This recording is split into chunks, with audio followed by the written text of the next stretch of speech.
station of Fox Sports. We are Blackmore. We are Ohio.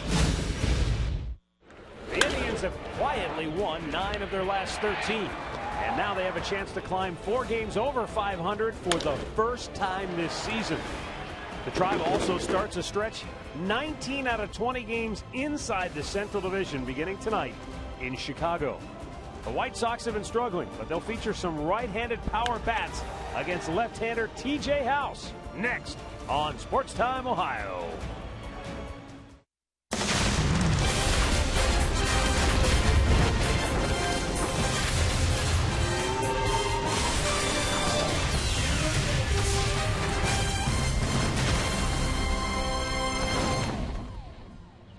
We're still a week away from September, but the stretch run begins tonight for the Cleveland Indians on the south side of Chicago. It's game 1 of a 3-game series between the Indians and the White Sox. Hi again, everyone. Matt Underwood alongside Rick Manning. Tribe comes into tonight's game playing pretty good baseball. Third time this year they've won 9 out of 13, and yet, Rick, they're doing it not with offense, but they're doing it with sensational starting pitching. Well, they are feeding off each other right now, and they have been on a nice roll over the last 13 games. As a matter of fact, an ERA of just 171. They haven't given up a lot of hits. They're not walking batters, and they're striking out a lot of guys. And it's been fun because if this offense can pick it up and give this pitching staff a little bit of help, that's when they can get out and go out and run. T.J. House's turn tonight. He's 2-3 this year. And, Wednesday against the Twins, 5 1/3 innings. He's usually between a 5 and 6 inning pitcher. But Jose Quintana is 6-10 this year, but he's 3-0 in his career against the Cleveland Indians and a left-hander on the road. Again, that's the problem for the Indians. Left-handed starters have been problematic for them this year. We'll see if they can turn that around here tonight in the series opener. When we come back, where have all the right-handed power bats gone? Or have they gone anywhere at all? We'll discuss the issue when we come back.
McDonald's, I'm loving it. By your local Toyota dealers. Visit buyatoyota.com. Toyota, let's go places. By Panini's. Get overstuffed at Panini's Bar and Grill. And by Jeep. Visit Jeep.com to learn more. Well, welcome back inside U.S. Cellular Field in downtown Chicago. You know, the White Sox did something this offseason that made noise. They brought in big right-handed bat Jose Abreu. They definitely added some splash to that lineup, but recently they just got back Avisaíl Garcia. And now they have something that most teams don't have. Two legit right-handed power bats as we bring in both Matt Underwood and Rick Manning upstairs. Guys, why is that a rarity, and what kind of difference does it make to have bats like these in your lineup?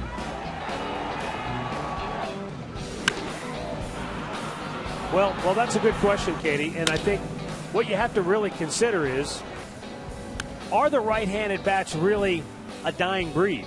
Because if you go back and look at it, in the last 10 years, the batting champs in the National League, 7 out of the 10 were right-handed hitters. In the American League, 50-50. Last 10 years in the home run champion category, 8 out of 10 in the National League right-handed bats, 7 out of the 10 in the American League right-handed bats. So while there may not be a plethora of right-handed power, the ones who are here are really good. Yeah, and we just showed you a graphic with the home run lead. There's only 2 left-handers on that in all of baseball. The rest of them are right-handed hitters. And I'll tell you what, the Indians would die to have a right-handed hitter in the middle part of that lineup that could hit with some power like an Abreu guy. If you look last year, you just don't have that pop. I mean, from the right side of the plate consistently. Of course, Santana is the switch hitter, but he's not the guy in the middle part of that lineup that drives in runs from the right side. I think the bottom line to all this, if you don't have one, it's very glaring. Yes, it is, especially when you're facing left-handers a lot, and the Indians are facing a left-hander tonight. That's the matchup tonight. Jose Quintana, the left-hander, against T.J. House, the Tribe Southpaw. All the play-by-play between Cleveland and Chicago coming up next.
To you by your Northern Ohio Honda dealers, by the Cleveland Clinic. Call today for an appointment today. And by the Northeast Ohio Ford dealers.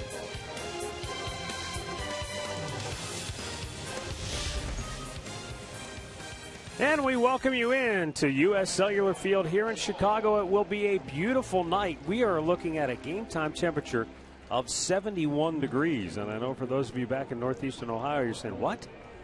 Because it was a sweltering day back in Cleveland.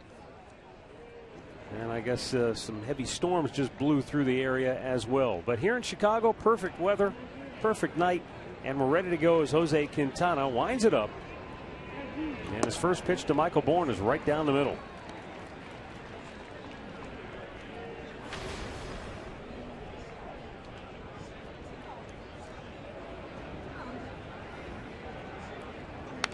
Bourn fouls it back, no balls, 2 strikes. Told you the Indians have won 9 of their last 13. Chicago has dropped a season high 6 in a row and 13 of their last 17 overall. They've dropped a season high 12 games under 500. Breaking ball fouled away.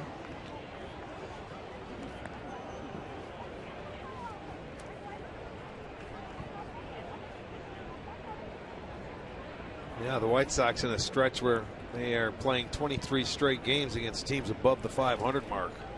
Yeah. And they have struggled. They're already 4-11 to start that stretch. Exactly. 1 ball and 2 strikes to count on Michael Bourn, Robin Ventura's club. You know, we talked about it earlier in the year when we faced Chicago. Injuries aside, they're a team in transition. They've got some aging players. They're not sure. They didn't want to just dump and start all over again. 1-2 pitch to Bourn. But that sometimes is the toughest spot to be in, where you're not really a true contender, but you're not really in a complete rebuild or retool or whatever you want to call it. You know, they're carrying big contracts like Adam Dunn. Paul Konerko's back for another year, but he's in a farewell season. Bourn shoots it out of play. But they have some nice pieces too, where they just signed Abreu this year, Jose Abreu, and the guy Avisel Garcia, who they traded for late last year from Detroit. He's back. He missed most of the year. He wasn't even supposed to play the rest of the year, and he's back. Yeah. There's Garcia, the right fielder. 2-2 to Bourn. Line down the left field line. Could be trouble if it's fair, and it is a fair ball. And it shoots up into the crowd for a double. So Bourn is aboard, and here comes. Oh, looked like it was Mark Parent in the dugout who was going maybe to hit the phone and see what the video replay guy had to say. Well, because the umpire sort of decoyed him. I think he was going to say foul to begin with. And then all of a sudden, he says fair. He changed his mind. It looked like it hit right on the chalk. Didn't it? It did, and then bounced in. Watch the umpire if you can. May not get a chance to see him, but you know, it was a fair ball. It hit the chalk. You saw Mike Sawbar say fair ball, so it was right on the line. So Michael Bourn with a leadoff double. His 11th. So the Indians in a good spot to open the game against Jose Quintana, who has been very tough on them this year and throughout his career. Jose Ramirez squares, bunts it, gets it down. Quintana fires to first, and that's out number 1 as Sanchez came over from a second base position to take the throw. Indian starting lineup brought to you by Progressive. Michael Bourn, Jose Ramirez, and Michael Brantley. Then it's Santana, Kipnis, and Aviles. Zach Walters, Tyler Holt, and Roberto Perez rounded out. GMC starting pitcher Jose Quintana, 25-year-old, making his 27th start. This will be his 3rd start against the Indians this year. He had a no decision in his first start and a win in his second start. And as a matter of fact, that win came on May 26th. That was the last time he has had a win here at home, covering 6 starts after that. So his last win came May 26th here against the Indians. Michael Brantley takes a strike.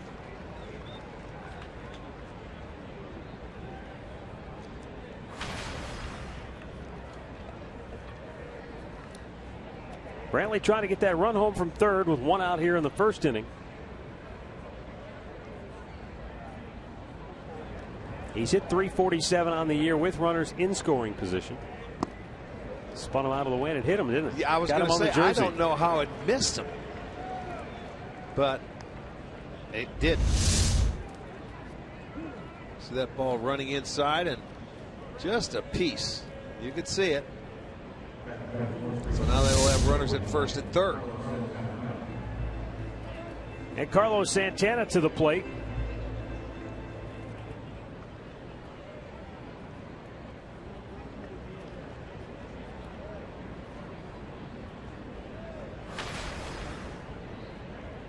Santana with 21 homers and 60 runs driven in.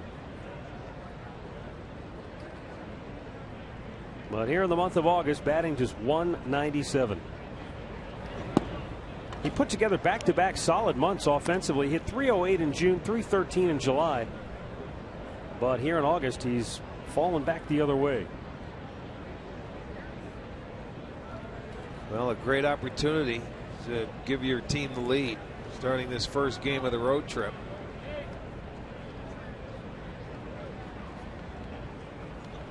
Fouled right back. Well, you think back, Rick, to the series opener against Baltimore when Santana hit a 3-run homer in the first inning. Yeah, after the first two walked. I remember that. As a matter of fact, it sent Ubaldo to the bullpen after that start. Yeah, it sure did. It's not going to do it to this guy, because this guy really, his record is 6-10. But he has pitched much better than his record indicates. 10 no decisions this year. He had a franchise record 17 no decisions in 2013. And they just have a tendency, they don't score a lot with him when he's out on the mound.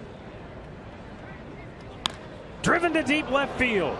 Viciedo running out of real estate, hits the base of the wall. Karam's by him. Scoring on the play is Bourne. Brantley stops at third. It's an RBI double for Carlos Santana, and the Indians will play from in front tonight as they take a 1-0 lead. Santana's 21st double of the year, RBI number 61. How was that for an 0-2 pitch? B.R. McDonald's on loving it. He gave it a ride, boy, right there. That was a bad pitch. I don't know if that might have been a cutter he's trying to throw inside. This is going to be our McDonald's. I'm loving it. Going off the wall. You see, he did not try to pull a pitch. He just happened to get it on the inside part of the plate where he's able to turn on it, drive in the first run, move runners up to second and third. Now it gives Jason Kipnis an opportunity.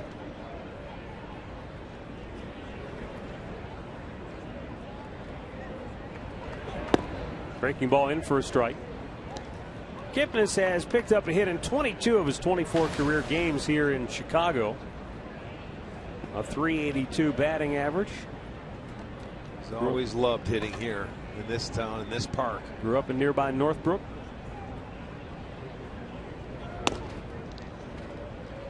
Another off-speed pitch, that one at the top of the zone, and he's in the hole 0-2.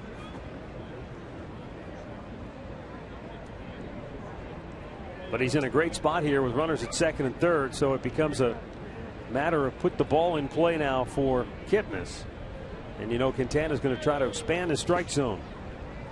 Wouldn't chase 1-2. Should have tried it with Santana up there. Same count. Left one middle in. He was able to turn on.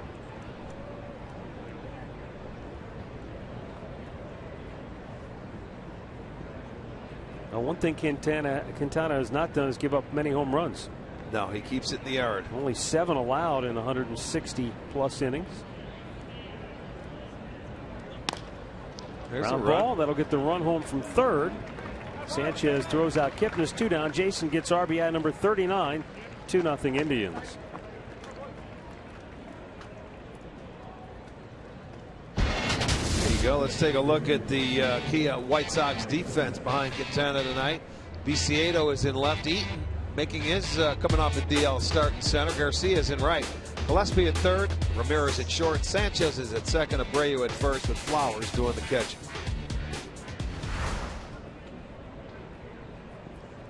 Mike Aviles with a runner at third and 2 down.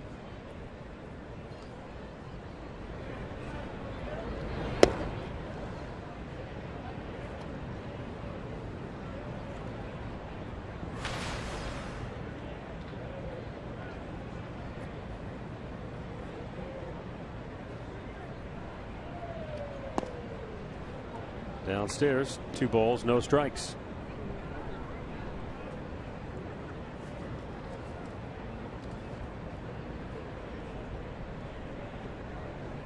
The Indians this year just 1-6 in this ballpark. But boy, this is the way to start it out here, starting this 3-game series. Get the lead early. This might bloop in. Garcia won't get to it. Aviles with a 2-out RBI bloop single. 3-0 Cleveland. RBI number 32 for Aviles. There you go. 2-out base hit. Doesn't matter how it comes. Get it. Now they can relax a little bit. That ball gets inside. Aviles slices it. And it gets in front of Garcia. It'll drop. A nice 2-out RBI right there. It's a 3-0 Indians lead.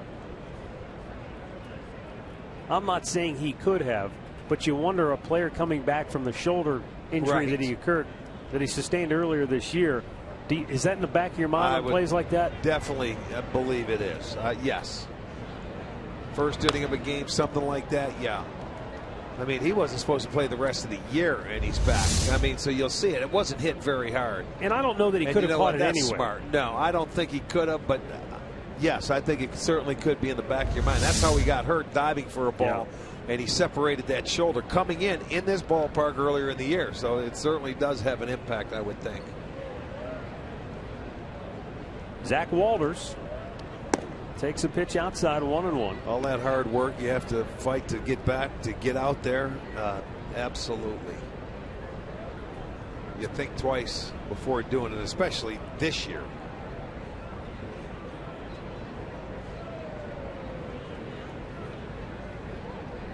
This might seem like a silly question, but it's right up my alley. There's no such thing as a silly question. Is that something you practice? Can you work on how to dive for a baseball? I don't think so. No, it's just instinct. It's just reaction.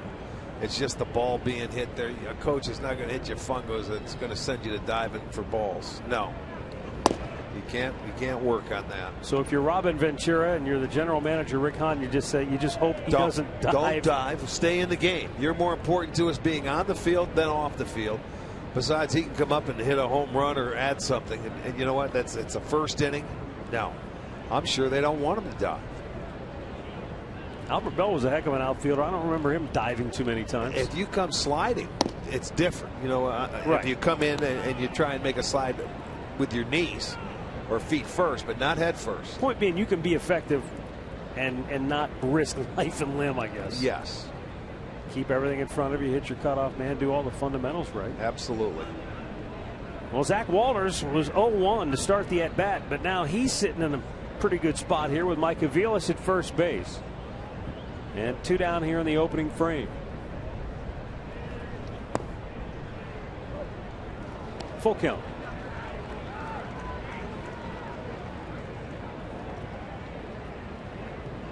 If Walters gets aboard, Tyler Holt would be next. Mike Aviles, meanwhile, will be in motion on this 3-2 pitch from Jose Quintana. And that's chop foul.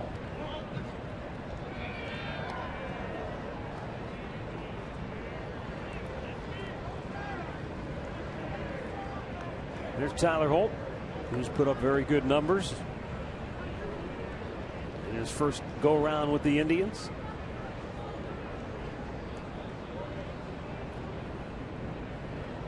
Quintana with his 27th pitch of the first inning. And a sky-high chopper. AstroTurf. Abreu will have to turn and flip. And Walters beats it out at first to keep the inning alive. That's a turf hit right there. I knew as soon as it went off the dirt up there, it's going to be hard to get him at first base. Because Abreu had to almost turn his back to the plate and go back. And by the time he catches it, Quintana's got to get over there. They got to flip it. And he beats it out. The ball just out in front of home plate.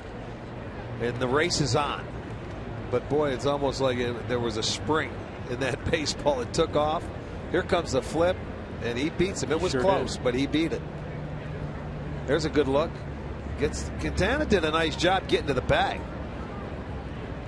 And that was really a lot closer than I thought. I didn't think it was that close, but that replay right there, really close.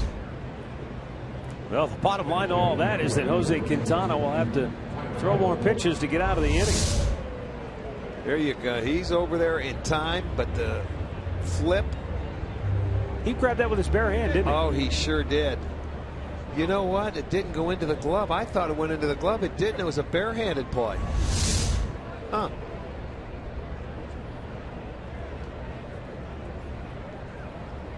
Here's Tyler Holt. And he takes a strike.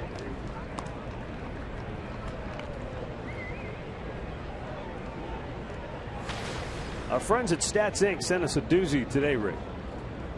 Last 5 Indians in their first 10 career games to bat .400 or better with a minimum of 22 plate appearances. Tyler Holt's sitting right at .400. The last guy to do it was Alex Cole. Hit .424 in his first 10 games. Before that, Andy Allenson in 1986 hit .457. And the guy before that, your man Dwayne Kuiper, who hit .500 in his first 10 career games. And he never cooled off since. He's still batting .500. Yes, he is. No kidding. How about that, huh?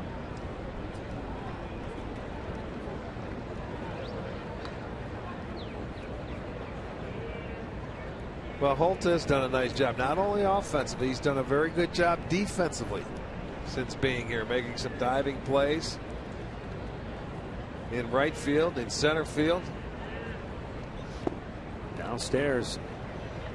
Rick, I don't remember in any of the games we've seen Jose Quintana pitch against the Indians, him struggling in an inning like this. I agree, because you're right. He's usually really brisk. He doesn't throw many balls, but this is what, a 30-pitch inning? Yeah. And yes, I agree with you. He hasn't struggled like this. His 2 starts this year, he went 6 innings both times, gave up 5 hits both times, 1 run the first time, 2 runs the second. Holt is rung up to end the inning, but not before 32 pitches are made by Quintana. The Indians make him pay. They cash in for a 3 spot. Now the White Sox are coming to bat.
Sox starting lineup for Robin Ventura, brought to you by Toyota. Adam Eaton off the disabled list and right back into the starting lineup at the top. Then it's Alexei Ramirez, followed by the big basher Jose Abreu. Obviously, Aiel Garcia will bat cleanup. Then it's Paul Konerko, Connor Gillespie, Diane Viciedo, and Tyler Flowers, followed by the switch hitting Carlos Sanchez. GMC starting pitcher TJ House coming off a start, his first career road win. Came in Minnesota in his last start, 5 1/3, 4 hits, did not allow a run in that ball game. The bullpen closed it out for him, so that was his first road win. It was very nice. See if he can add to it. They give him 3 runs early here. He did make a start against Chicago earlier. That came May 28th here. 6 1/3, 5 hits, just 1 run, and a no decision. He left leading in that game 1-0. Adam Eaton takes a strike.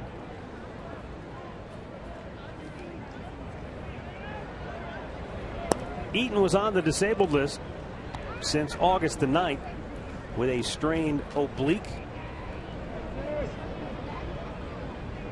And Chicago lost 9 out of 13 while he was gone. Yeah, he makes a difference to this lineup offensively. Right back to T.J. House, and the left-hander throws him out, one away. Let's check out the Kia Indians defense. It looks like this. Brantley is in left, Bourne in center, Holt is in right, Aviles at third, Ramirez in short, Kipnis is at second, Santana at first with Perez behind the plate. All right, the umpires tonight. Joe West behind the plate. He's the crew chief. Rob Drake is at first base. Alan Porter is actually down at second base, and Gabe Morales is at third. Yeah, there's some confusion because they had a late change. They changed the rotation of the umpires, but the old Cowboy back there behind the plate tonight. Alexei Ramirez batting .285 on the year. Dozen dingers, 60 driven in.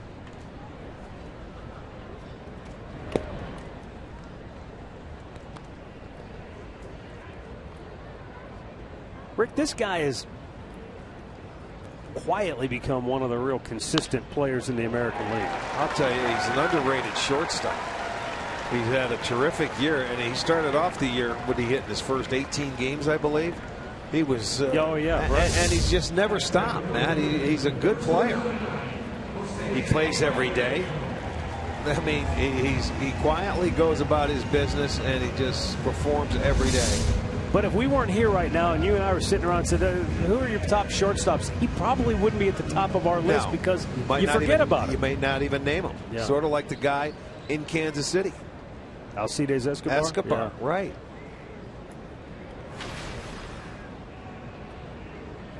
Well, everybody, I would assume, around baseball knows this guy's name by now. Jose Abreu.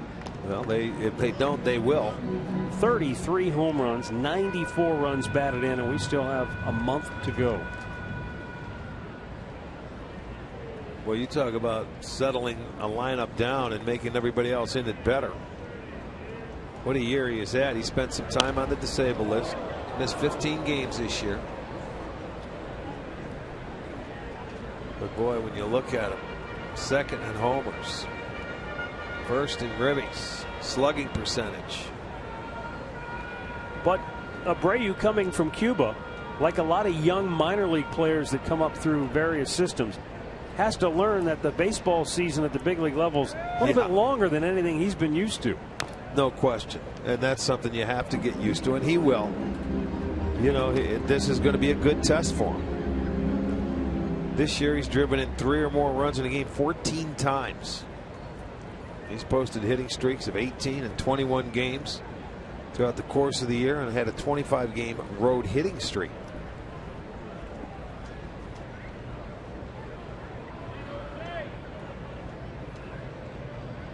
And he has hurt the Indians this year. Oh, yes, maybe. No, it's his first base umpire,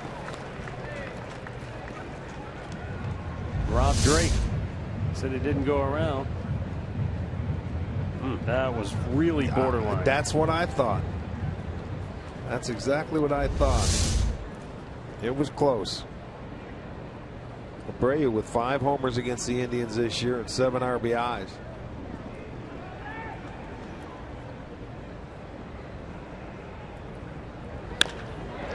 To left field, over Brantley's head. One hops the fence. Around third, Alexei Ramirez will be held there. Ramirez put the brakes on when Jose Ramirez gathered in the throw from Brantley, and he made a good strong relay to the dish. But now back comes Chicago, second and third with 1 out. His 30th double. Watch the extension he gets here. Out front, down and away, which was a really good pitch, you think.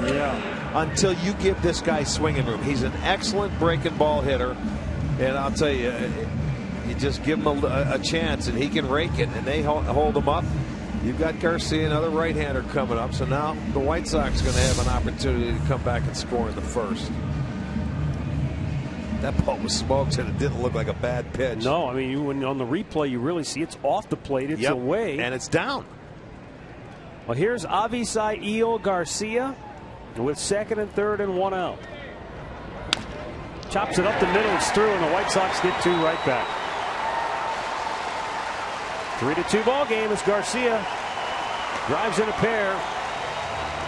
Drove it right back up the middle. Well, that didn't take long to respond. And he didn't waste any time. It wasn't all that hard. Just plays beautifully. 3 straight hits. And that ball had too much of the plate. Right-handers are hitting .315 coming into this game off of T.J. House. And it doesn't get any easier because now you're facing a veteran. So they come right back and put a pair on the board. Paul Konerko in his 18th and final season. White Sox designated hitter. He's hit 5 home runs this year, but 439 on his career.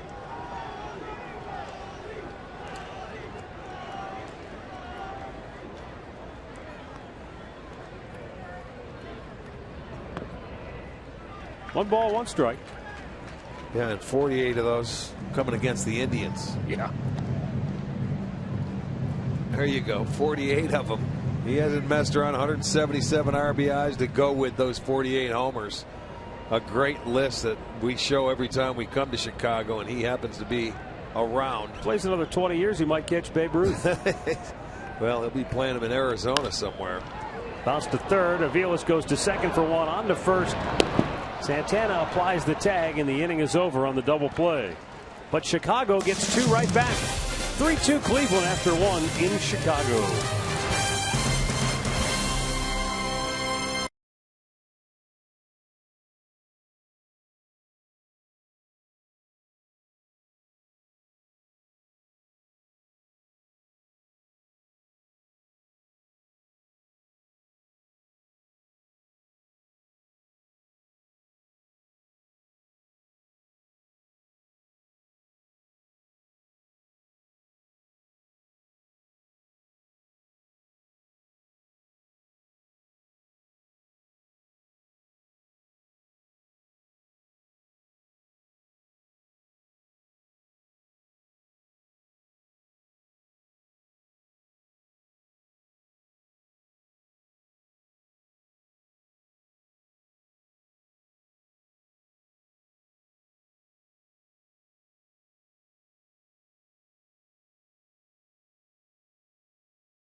The all-new Sunnyside Chevrolet in Elyria. Sunny will save you money. By Levin Mattress, located in all Levin furniture and freestanding locations. And by Kia. Visit mykiacleveland.com to learn more.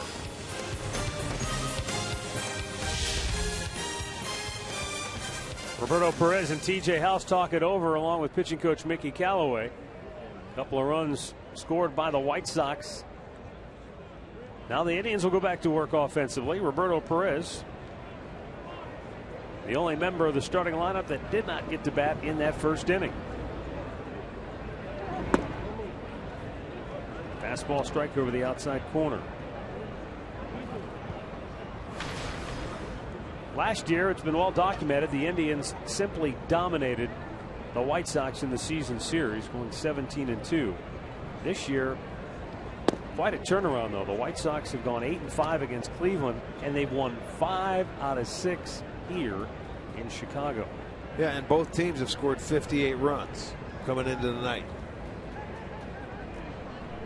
Cleveland had a couple blowouts earlier. They had a couple of 12-run games. Well, their only win here in Chicago was a 12-6 victory. And they also beat the Sox 12-5 back in Cleveland.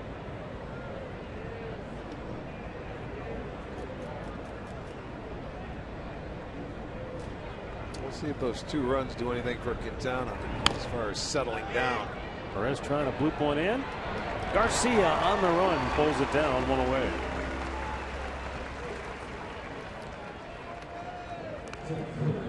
Keys to the game are brought to you by Wayside Furniture, and it will be key to see how TJ House does over the course of the game against the Sox right-handed power bats.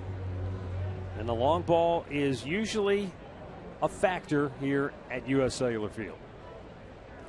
This park yields a lot of home runs.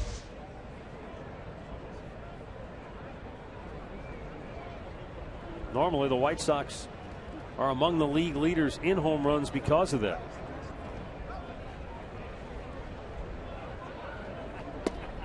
Michael Bourne takes a strike.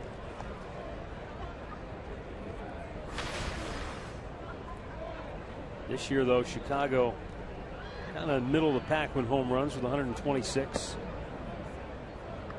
Indians are right behind them at 123.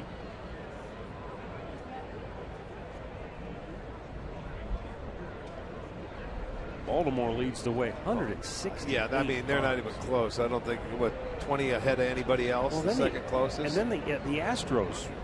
The Astros are right there with Toronto tied with 144 behind them. Okay, so they've got a 20-homer lead. Yeah. But this Chicago team has always been a team that they live by the long ball and have in the past. Good starting pitching and some long ball.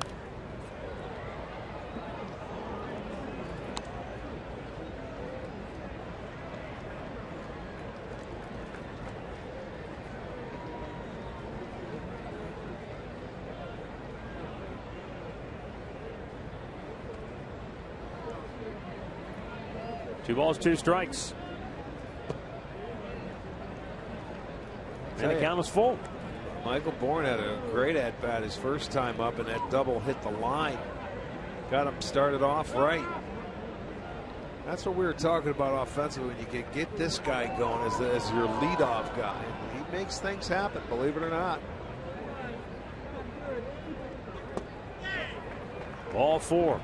So Bourne doubled and scored in the first. He walks with 1 out here in the second.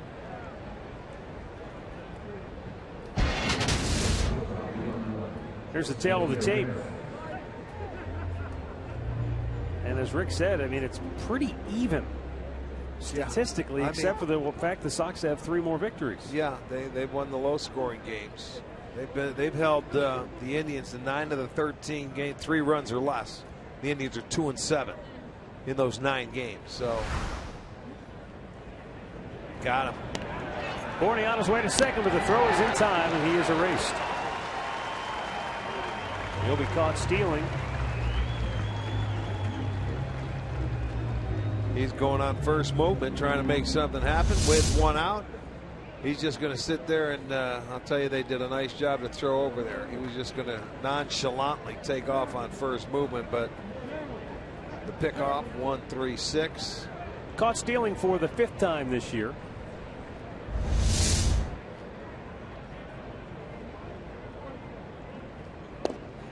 And Jose Ramirez takes a strike.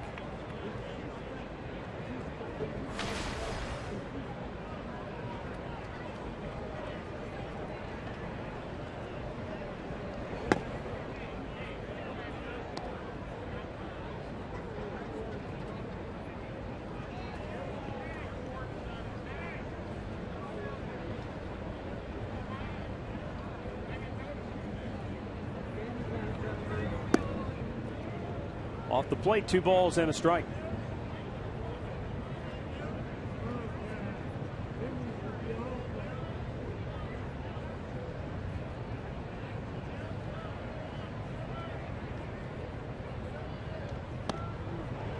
Swung right through a high fastball, 2-2.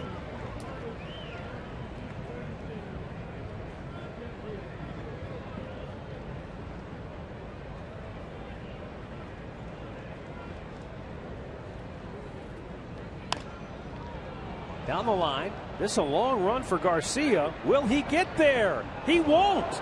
It short hops the fence. Ramirez into second. He'll put the brakes on there. with a 2-out double. That wind carried the ball right down the line, and I'll tell you, I thought it was going to go into the seats, and it pushed it back, and it got over Garcia's head. Well, he was playing pretty shallow, and it just missed getting out of here by another couple of feet maybe. Look at, he sliced that ball down the line. Now Garcia's going back, and then he realized it's coming back. It keeps going, and it short hops the wall out there. So Ramirez with a 2-out double.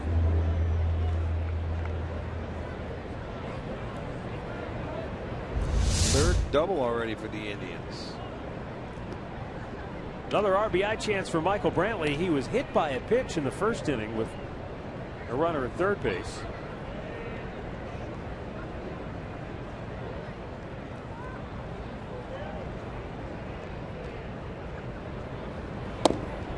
Up high for ball one. They have as many hits now in this game as they have in his first 2 starts. They had 5 in both his starts. Prior to this, they already have 5, 3 of them doubles.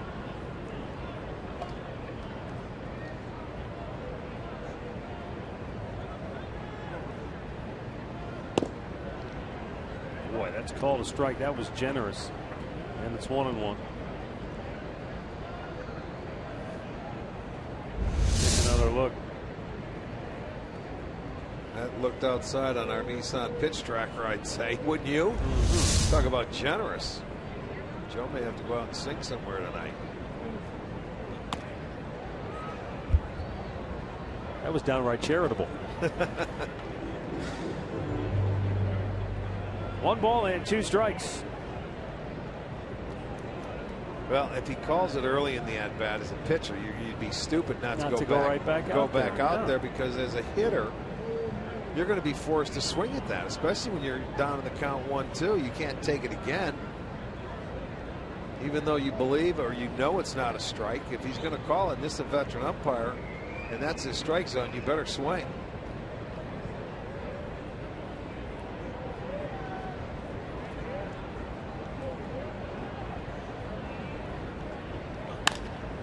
To left field, down the line, Viciedo onto the track, can't make the play, it's a fair ball. Scoring is Ramirez. Brantley to second base with an RBI double. 4-2 Indians.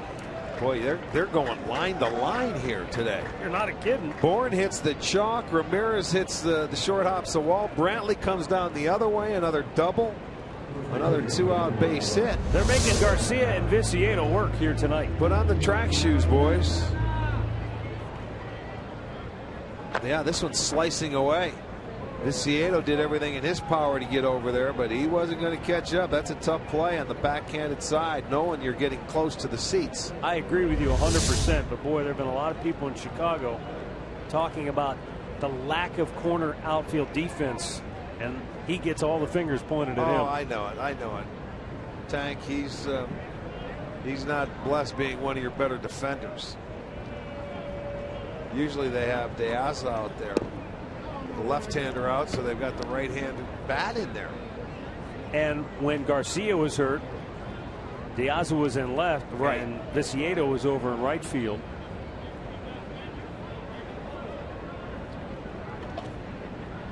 One-0 pitch. Santana takes downstairs. But they have gone line to line so far here in the first 2 innings.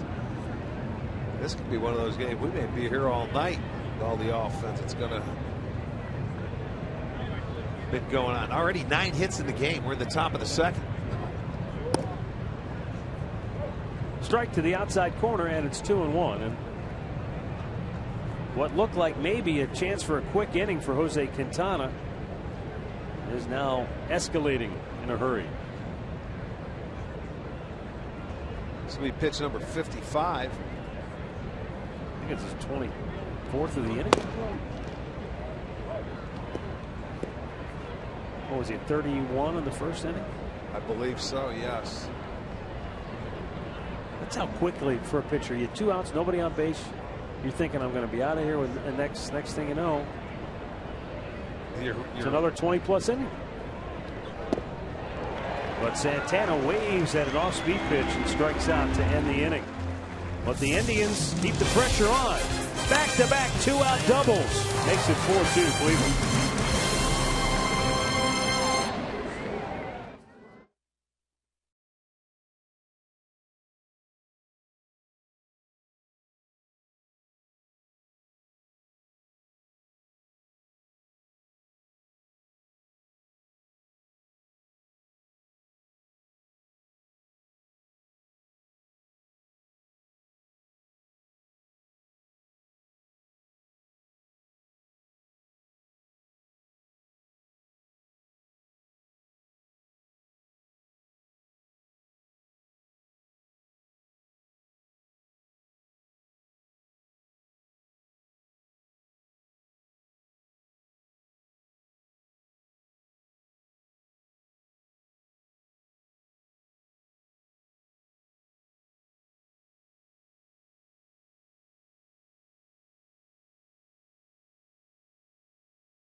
Bottom of the second inning.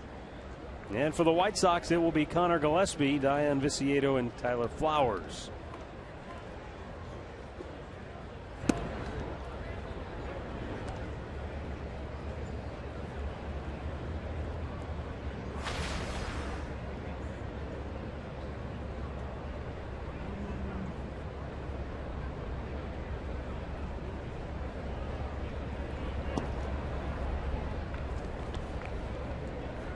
Gillespie's had a terrific year, and especially so against the Indians. He's always hit the Indians since he was picked up from the White Sox from the Giants. He's only hitting .455 this year, 15 for 33. Swing and a miss. He's among the top 10 hitters. The White Sox have 3 of the top 10 batting averages in the American League this year. Yeah. Gillespie's one of them.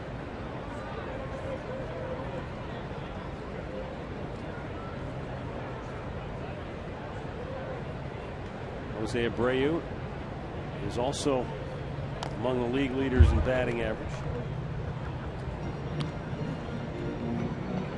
Eaton is up there as well, isn't he? Is that the guy I'm forgetting? I think so. Yeah, he's the third. They're 8, 9, and 10 respectively.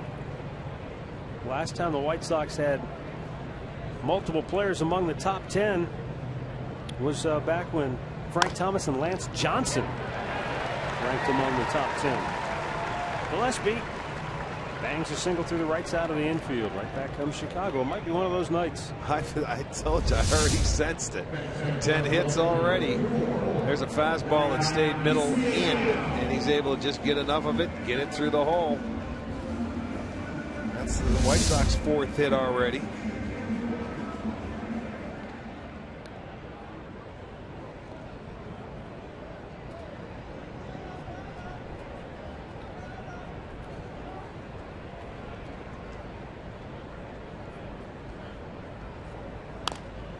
High pop foul, out of play.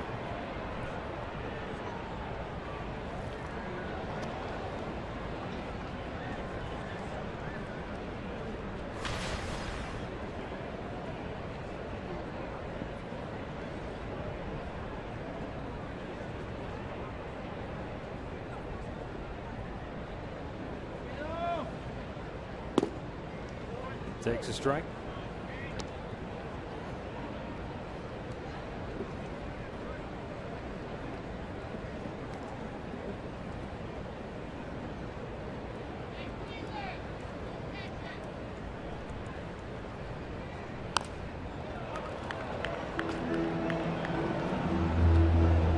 No balls, 2 strikes. You know, One of the hard things to figure out about the White Sox this year, I'm sure their GM Rick Hahn is scratching his head over this one. When they play teams with winning records, they're right about 500, 34 and 36. But the teams below 500, they're 25 and 35. Nope. You would think it would be the opposite of that, where they've kind of held their own against the bad teams. You would expect that. Took their lumps against the good teams. You would expect that. Hold your own. And almost as if they've played to the level of their competition. True. But it all comes down to pitching. You know, when it's all said and done, Chris Sale, he's been having a tough time getting wins, and with his stuff, he should never have a tough time. It's just been one of those years. They started out, they were probably one of the worst teams in the league offensively last year, but they've been much better this year. And he is one of the best. We'll miss him again in this series. TJ keeps trying to get him to go after that pitch, but he won't do it.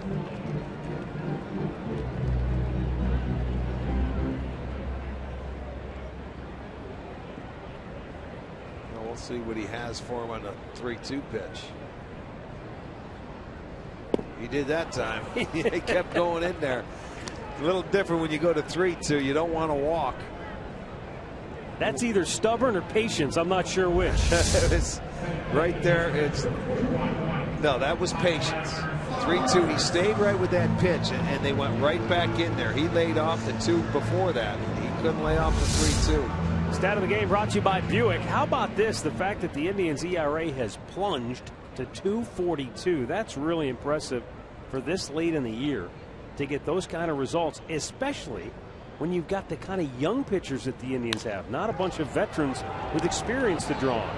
Kipnis to Ramirez for one, back to first, double play ends the inning.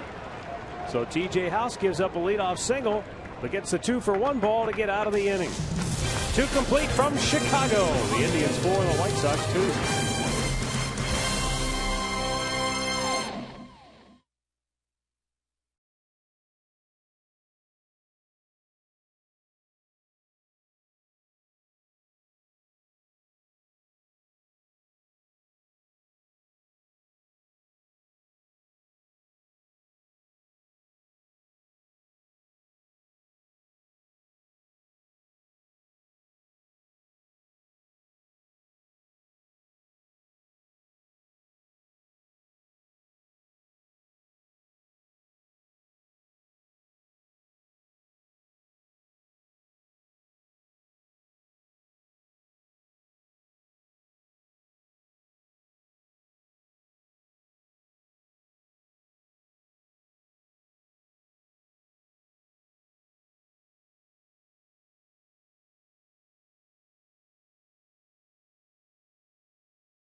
Well, MLB.TV celebrates its 12th anniversary. You can get MLB.TV today for only $12 for the remainder of the season.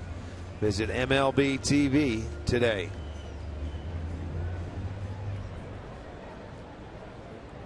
(4-2) Cleveland. Third inning. Jason Kipnis will lead it off. RBI ground out his first time up. Line drive single to center field.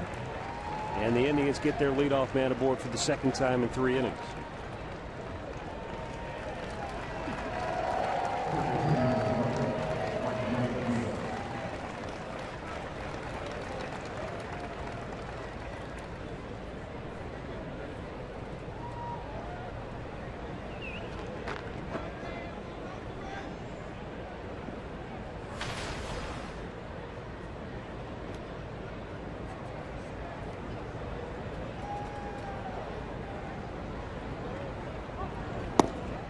Aviles squared but pulled the bat back and took a strike.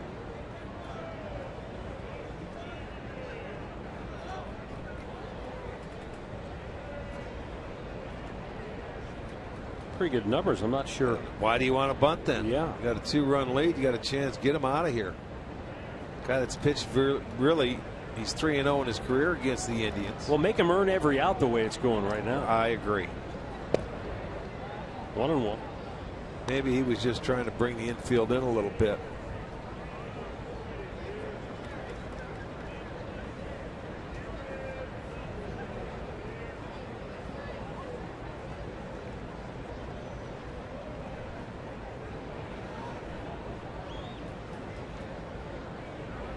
Throw to first. Kipnis back. He has 19 stolen bases on the year.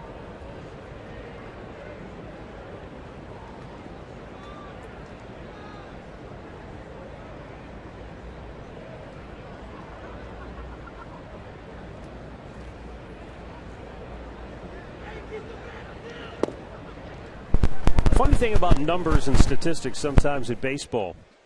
We know the Indians have struggled against left-handed starters this year. We've seen it, especially on the road. But yeah, on the road they're 5-16 against left-handed starters. Right. But overall this year, their record's 17-20. They played better against them in the second half. 7-4 since July the 1st. He's trying to do the same thing he did his first at bat. Didn't get quite enough of it this time. One away.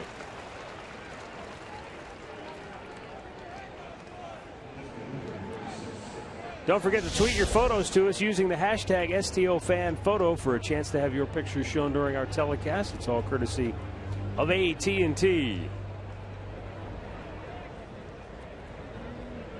Zach Walters, an infield hit his first time up. He bounced one right out in front of the plate, and it kangaroo hopped over the head of first baseman Jose Abreu, who had to go back, make the catch, and then spin around and try to flip it to the pitcher covering, but he couldn't do it quickly enough. Now Walters swings and pops it up. Center field. 2 down.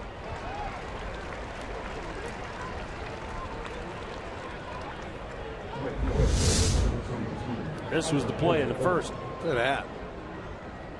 You won't see one hit any higher off the ground. It looked like it's rock hard infield or on turf. It was bang bang at first base. Quintana made a nice play going to the bare hand. But he did. It was close. Beat it out.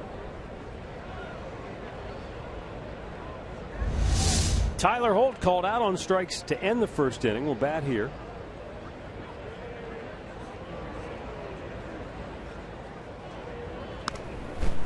Michael Bourne was thrown out trying to steal in the first inning. He took off on first movement. Quintana threw to first, and they threw down to get him. With 2 outs, I'm not sure Kipnis, unless he's got a really good read on Quintana, I'm not sure he'll try here. No reason to go yet.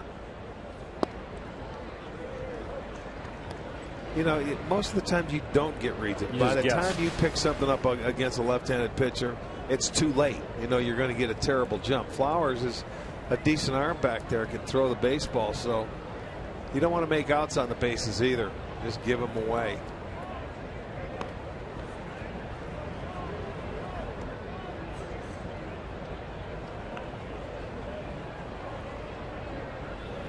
Sometimes there's left-handers you can pick up, and he doesn't have a good move. But a lot of times now, the one thing they do at the major league level, they do control the running game pretty well nowadays from both righties and lefties. And if you don't have a good move as a left-hander, you can always go to that slide step and at least give your catcher an opportunity if you want to run. Is that why we're not seeing guys steal 70 bases a year like they were at one time? I think more so, yes. Yeah. They're paying attention. They're changing their patterns more. Yeah. It's called from the bench. Throw over, step off, hold the ball.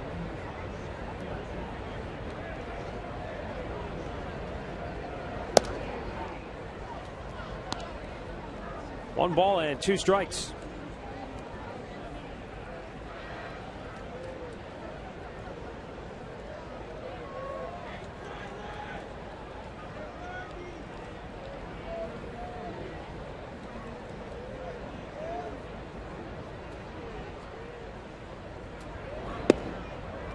Another close pitch, but it just misses, and now we're even up at 2 balls, 2 strikes with 2 down here in the third.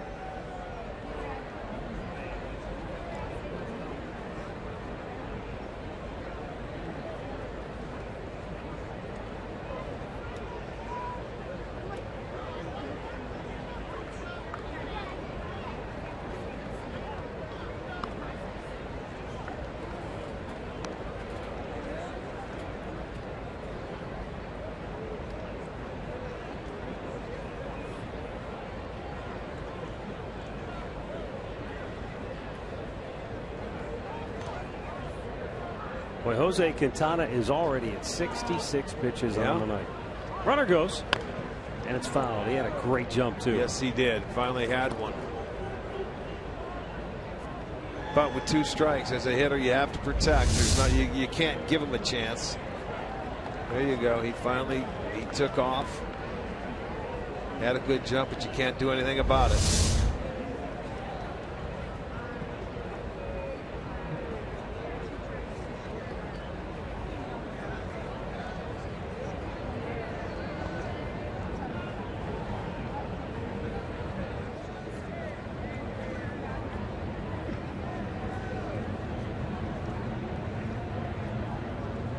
Again, Kipnis is on the move, but Holt strikes out. The inning is over.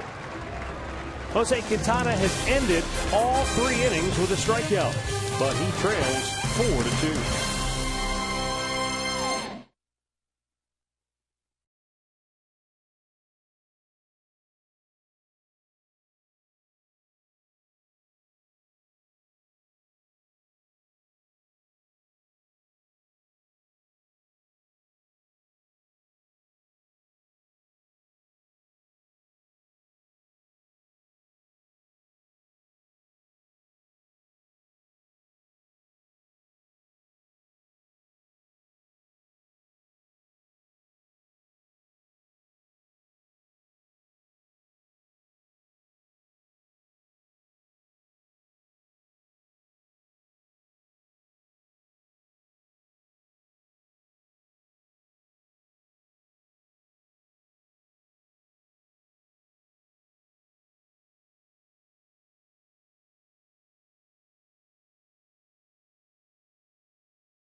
Well, as you enjoy a cold one tonight, stay tuned later in the game for Miller Time, brought to you by Miller Lite.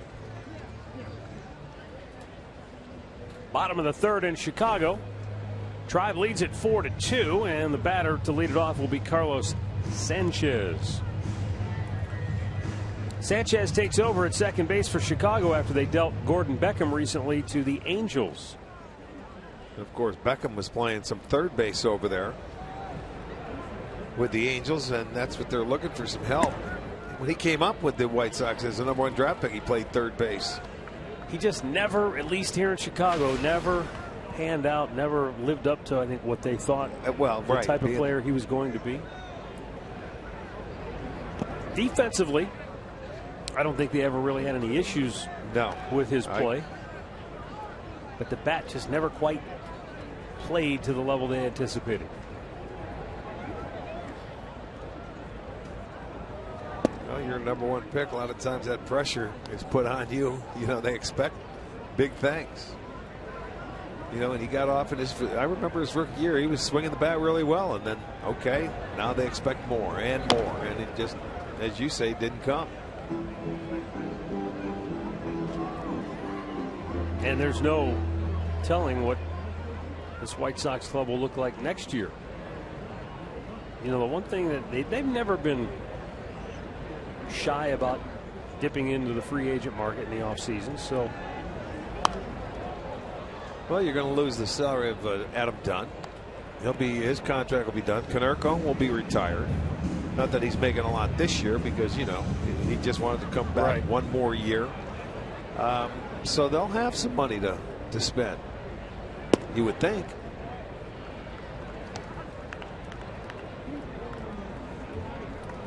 Yeah, Paul Konerko's had a very distinguished career.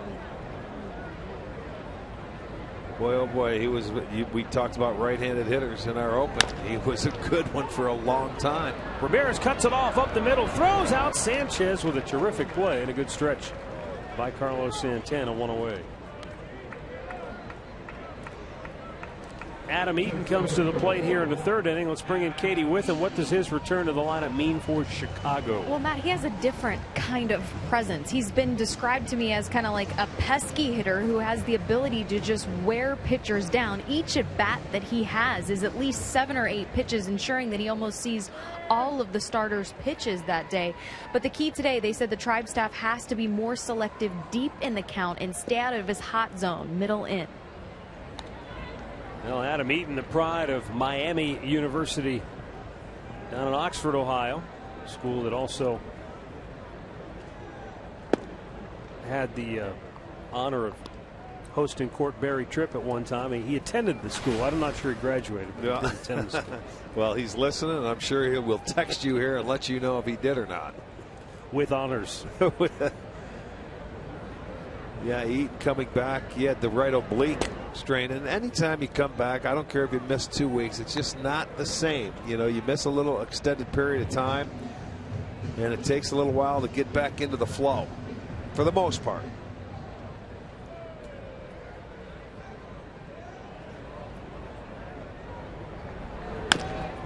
Big chopper to second base.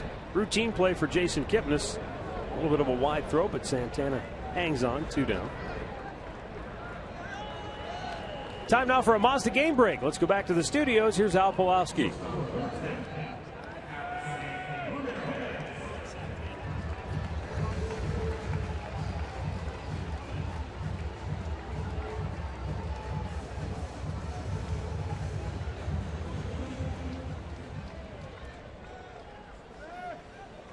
All right, thanks, Al.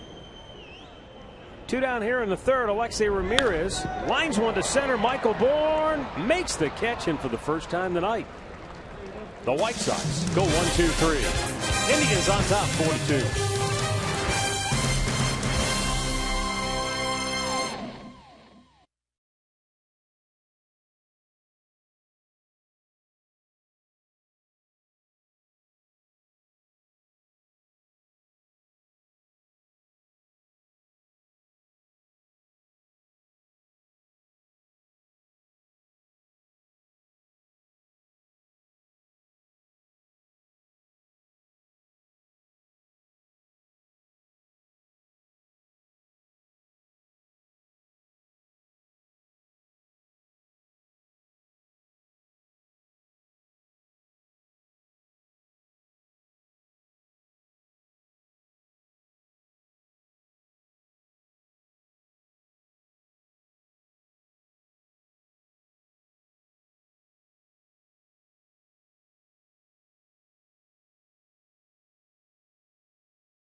$1 dog night was on tap for Friday, September 5th. The Indians will host the Chicago White Sox back in Cleveland. Get your tickets early. Save at Indians.com.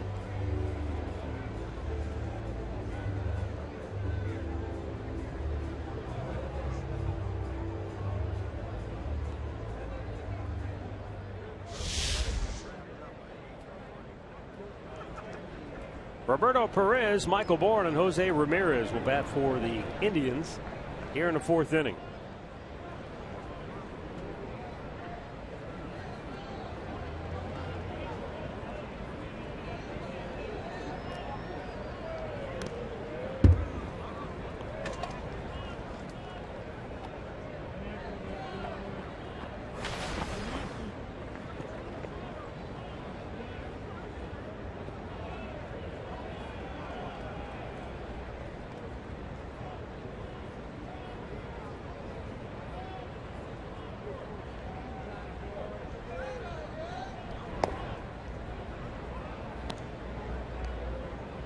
Man, we got to send along a special birthday wish tonight to a young friend of ours out there.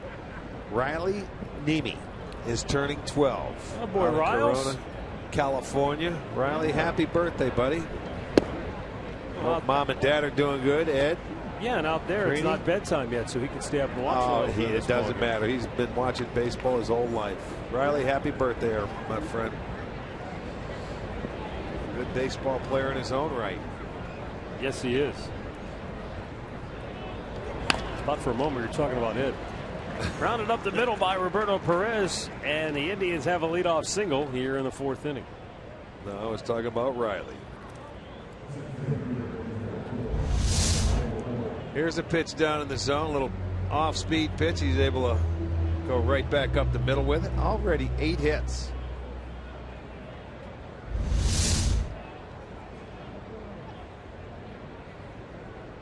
So the offense coming to life here tonight.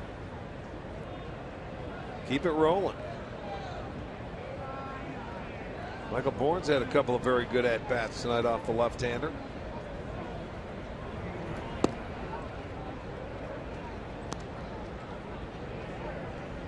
Bourne doubled to left, right on the chalk his first time up, and then walked in the second.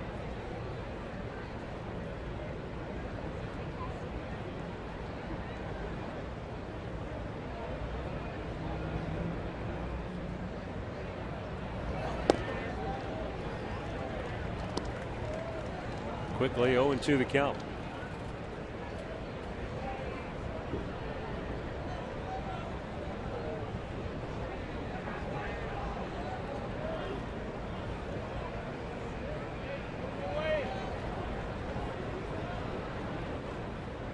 Two-strike pitch. Oh, able to lay off a tantalizing off-speed breaking ball.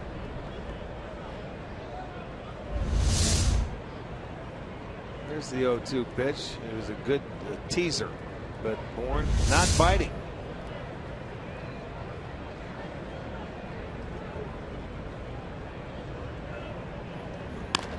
Double play ball to second. 2 away here in the 4th.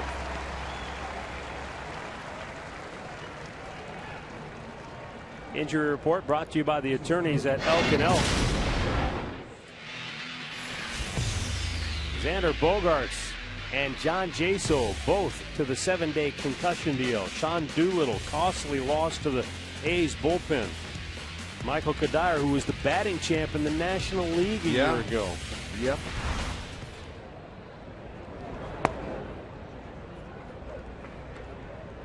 That thing has been full all year long. I was just thinking, every time we show that, it's big name after big name. We've seen it all year long, and nobody has escaped. Now Texas, they've been probably they've had a list of their own. Debilitated the most by injuries this year. Well, them, and I remember we played the Diamondbacks. Arizona was right behind Texas when it comes to days missed on disabled lists. Boy, as a team, you just try to minimize your stay, and hopefully you minimize the numbers that you have to utilize that list. It's not a good thing.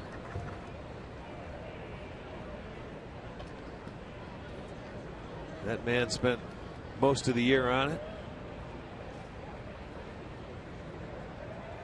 And as a player, it's no fun to be on it. Because when you're on it, you don't even feel part of the team. No. You're there early to get your work in. You may hang around for games, and if it's really serious, you may not even be around your ball club.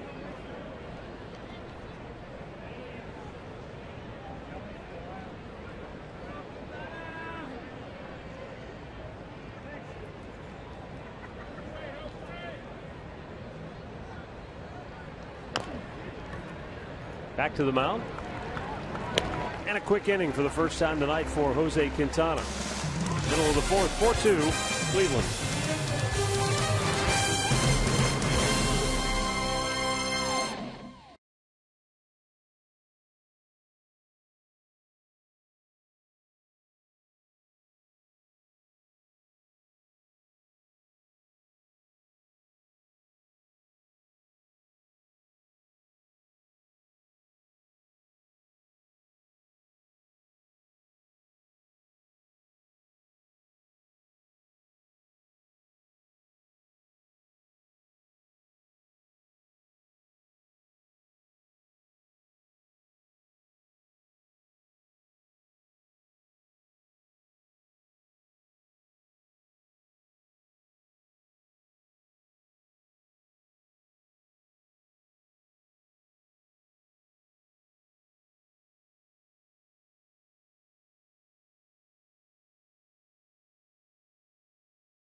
SportsOhio.com. Joe Reedy delves deeper into the Tribe's next 30 days.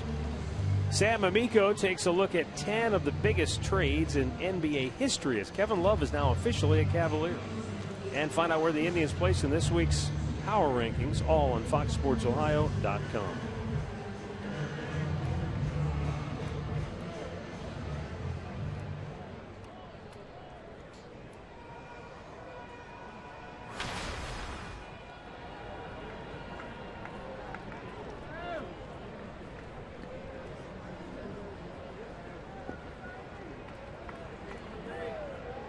Jose Abreu doubled and scored in the first.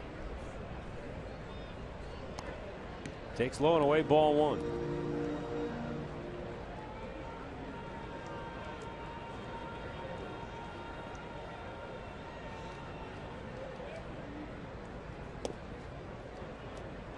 What the Indians are starting tonight sounds like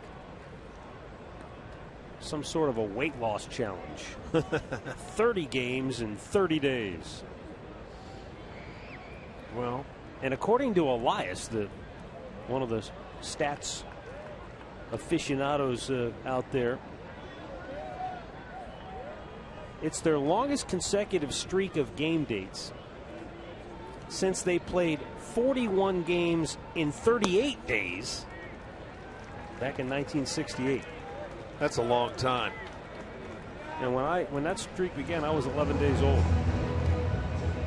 Well, you know, it's that rain out with the Angels, and they couldn't make it up back then. It was a possible rain the next day, so that was the only mutual off day they had. That's on September 10th. But Ben, I mean, that's what you have to do sometimes. And you know, normally I think you can't play more than 20 days in a row. They got to go to 30. So, and they're not the only team that had to do it. Detroit just went through a spell like that where they played, I think, 31 and 30. There have been a lot of rainouts this year, it seems like. So everybody's having to deal with it. But for the Indians, with everything at stake and kind of fighting uphill, this is a pretty tough challenge. Katie, what is Terry Francona say about this challenging stretch? Well, Matt, you and Rick both know that Terry Francona is a big believer in taking things one game at a time. Don't get ahead of yourself. And he said now is even more important to stick with that approach, because just saying 30 games in 30 days sounds exhausting. He did say the one good thing, September just 6 days away, so they will have some extra bodies up here if need be. Oh, they'll have extra bodies, I guarantee you that. Yeah, with that guy, he'd be satisfied with 15-man bullpen. He'd love it. And if they need it, they will have it.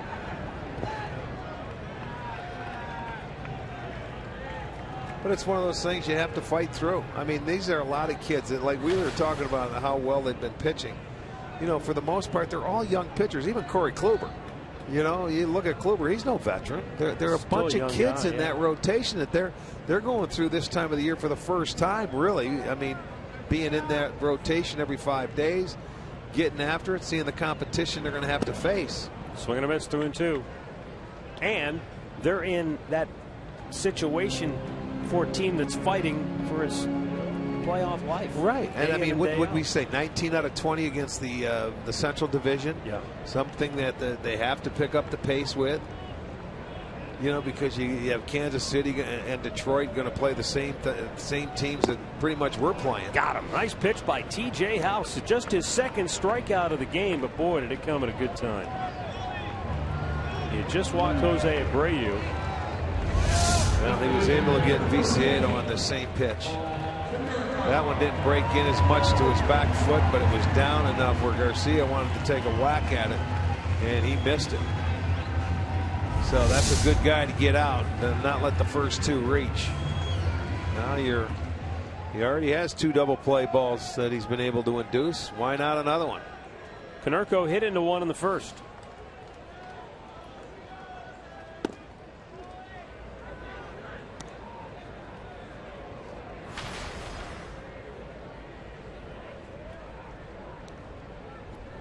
Konerko, a guy that is in his career, he's up there in all offensive categories in the White Sox lore, right behind Frank Thomas for a few of them.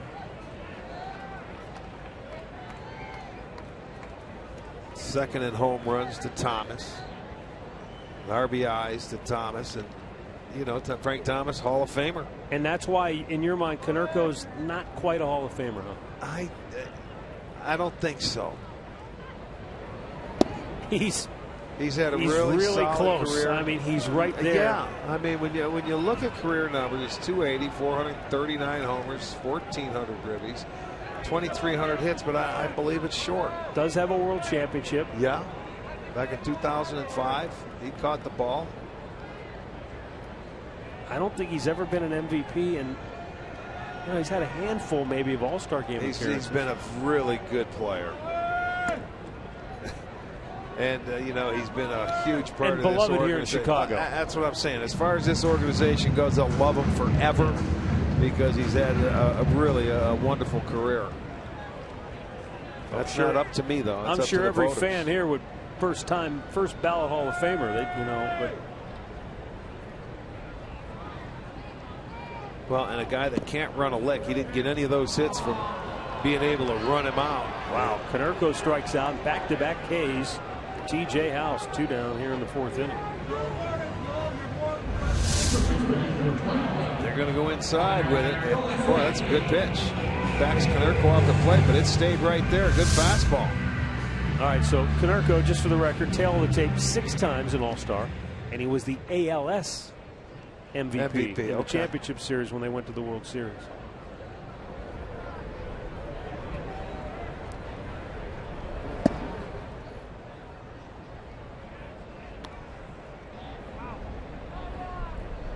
Well, needless to say, he was a tremendous ball player, good ball player.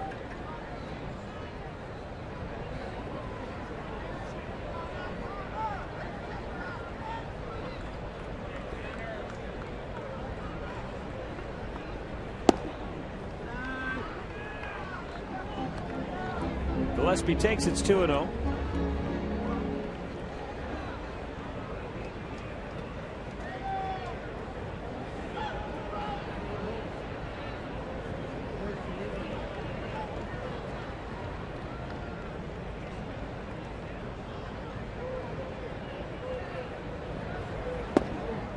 Change of pace, nicely done. 2-0 count. You don't think a left-hander on left-hander, you're going to give him that changeup, but he certainly did. Good pitch.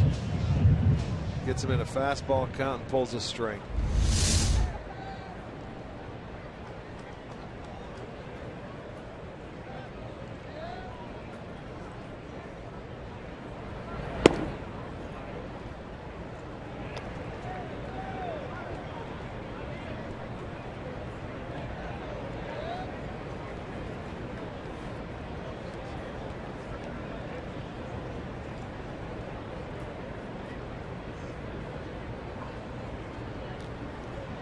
Three-one pitch.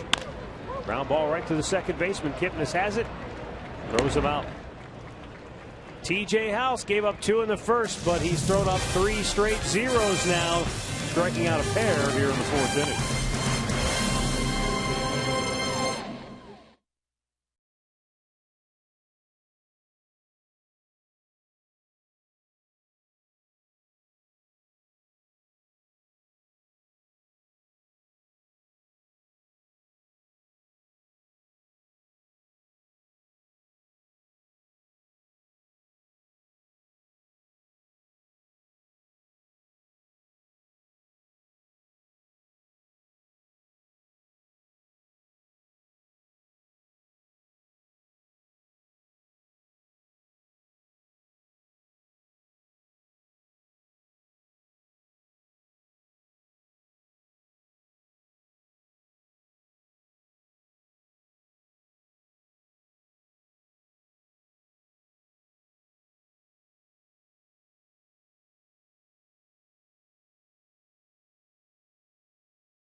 It's a KeyBank value ticket available every game. Each kid receives $15 for free to use on concessions or merchandise. Visit Indians.com/kidsvalue and purchase your tickets today. You know, you were talking about the Dollar Dogs. It's coming up again when we get back home. September 5th. There's a restaurant here in Chicago called the Belly Shack. It's not a hot dog joint, but they do offer a hot dog on their menu. It's an all-beef hot dog topped with egg noodles, pickled green papaya, and togarashi spiced fries. Have you tried one? No, but I was thinking about it because it was written up in a magazine as one of those, hey, you've got to try it to believe it things. You sound like my son Kyle. The Belly He'd Shack. be out there and try it. It just sounds like a place you've got to go to, right? Well, how far is it from the hotel? I think it was about a 10-minute cab ride. Oh, Greg will take you.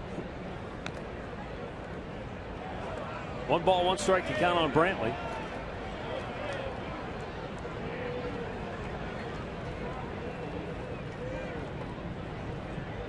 Here in Chicago, it's all about the sausage. Well, it's all about restaurants. I know that. There you go. Now the 1-1. And a strike called to Brantley. How'd you like to have been part of the Baltimore Orioles last road trip where they came in here and played 3 games against the White Sox? They had an off day. They played Monday, Tuesday, Wednesday against the White Sox. Off day Thursday. Went Friday, Saturday, Sunday and played the Cubs. They never left. Stayed in the hotel for a week straight. Rush Street, whether it got them or not, I don't know. But they won they did okay here, and they went to play the Cubs. They were swept. They got swept by the Cubs. Yeah, they had to get home. Get some rest. It's one of the. It sounds like a really good idea. By the end of it, maybe not so much. Chicago's undefeated. Yeah, it always will be. Rush Street is. One down here in the 5th. Enjoy the experience of a lifetime with Indians Fantasy Camp in Goodyear, Arizona. Limited number of spots remain for the 2015 Fantasy Camp. Oh boy, that'll be here before you know it. I know it may seem like a long way off, but it won't be. The 17th through the 24th, and if you plan on going, start working out. Get yourself in shape. Indians.com has all the information. That's what I have to do when the season's over. I got to get ready for that.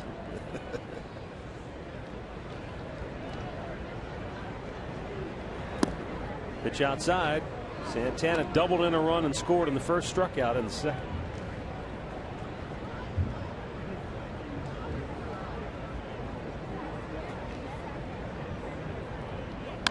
There's a high fly ball to left field, but playable for Viciedo. 2 down.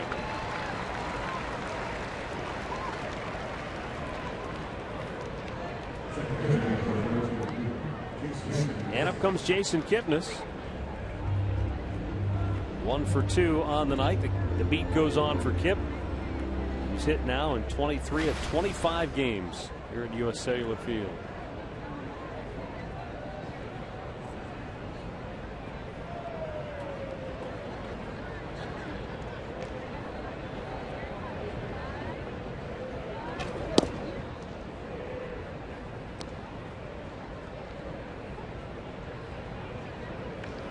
He and his buddies were at the game last December on a Monday night when the Bears retired Mike Ditka's number. One of the coldest nights of the year, I think, in Chicago. He said they made it to halftime. They saw Ditka give a speech, and then adios. Head indoors. It was a great game. The Bears played a great game, and they waxed Dallas in that Monday night affair. I don't know how they could function, let alone play. Soldier Field right there on the lake. It's got to be freezing, huh? Bouncing ball right at the shortstop. Alexei Ramirez throws him out. Indians go 1-2-3 for the first time tonight. Middle of the 5th, 4-2 Cleveland.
(4-2). The Indians on top, bottom of the 5th, bottom 3rd of the White Sox order due here.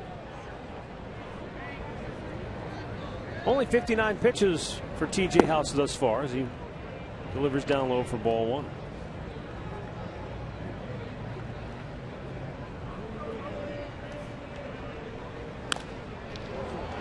Down the line, that is a fair ball and into the seats for a ground rule double. 3rd ball we've seen bounce into the seats down there tonight. It's the second double for the White Sox.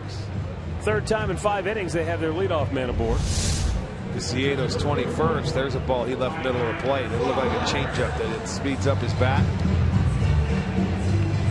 See it hit the track, jump into the seats, and that young man's going to have a souvenir.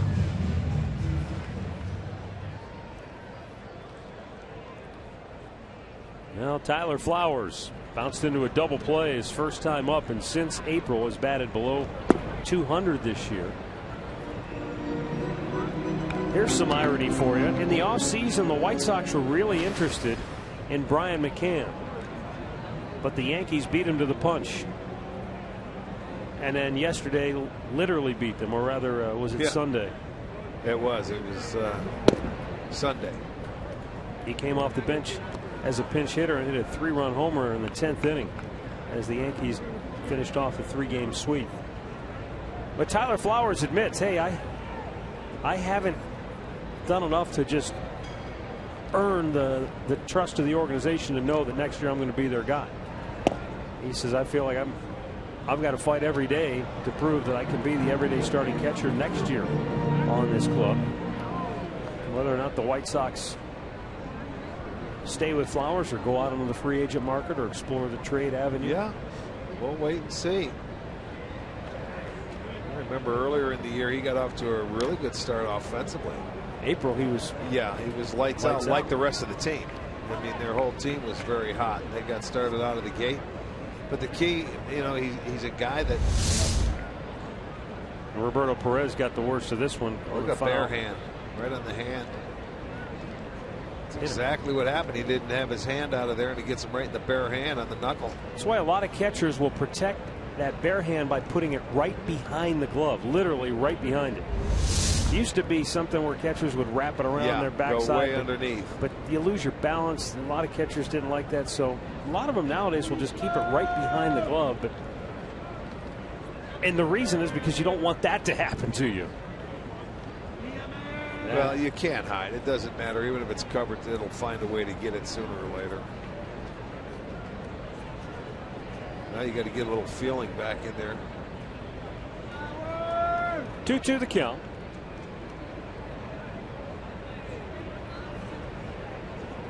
Swing and a miss. Flowers strikes out. 4th K for TJ House. 1 down here in the 5th.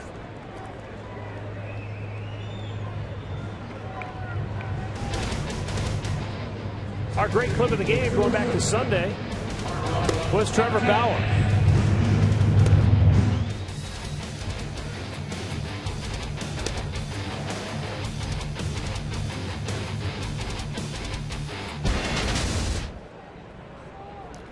One on, one out. Carlos Sanchez, the batter, grounded out in the 3rd. To right field. Tyler Holt makes the grab. Bessiato will tag and go to 3rd, but there are 2 gone.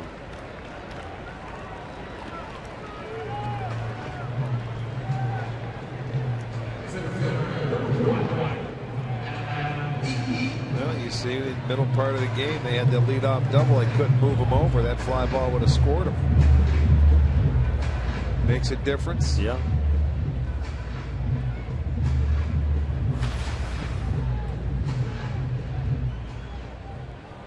Well, you get to this point in the season, and this is when you start to look back at, boy, if we would have done this, if we would have won a game here or there. Yeah, missed opportunities. How much different the season would look.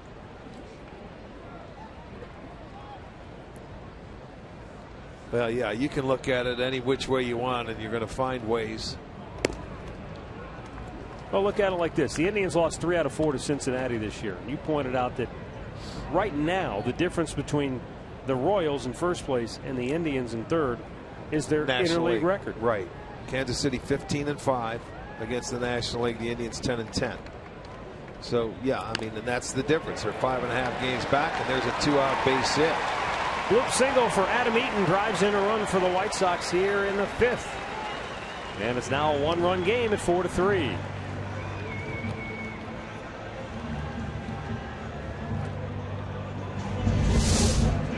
Didn't hit it hard. No, matter of fact, when I first looked at it, I thought it might have bounced off the plate, but he got it off the end of the bat and just flares it in there. Indians had their own 2-out flare from Mike Aviles, so it's now a 4-3 game. Their 6th hit. They'll give Ramirez a chance to keep this inning going. He's 1 for 2 with a single and a run scored. That came in the first. And this is where you want to end it, is right here with this guy, because you got the big boy coming up next. Some stirring in the Indians bullpen. This is this is where you got to keep an eye on TJ House, that 3rd time through the lineup. And they know better because the bullpen is up and throwing.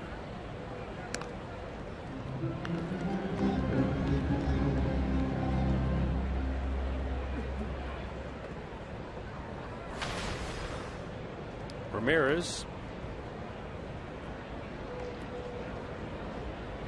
27 doubles on the year along with 2 triples.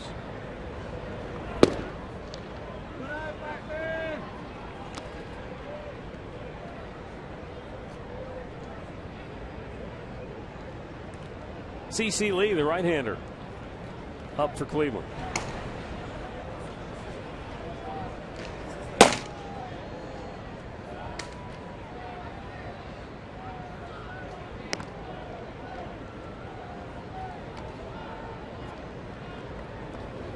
That's what you do. You keep throwing over there. Gives the bullpen time to get ready.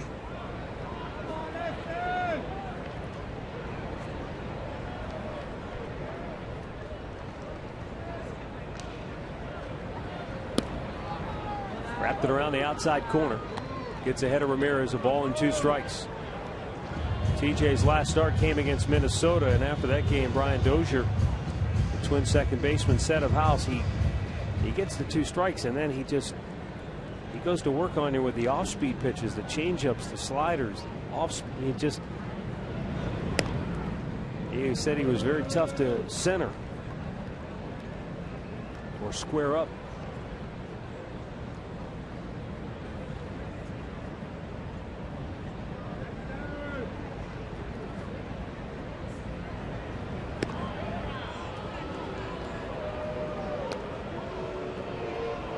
It is the tying run at first base.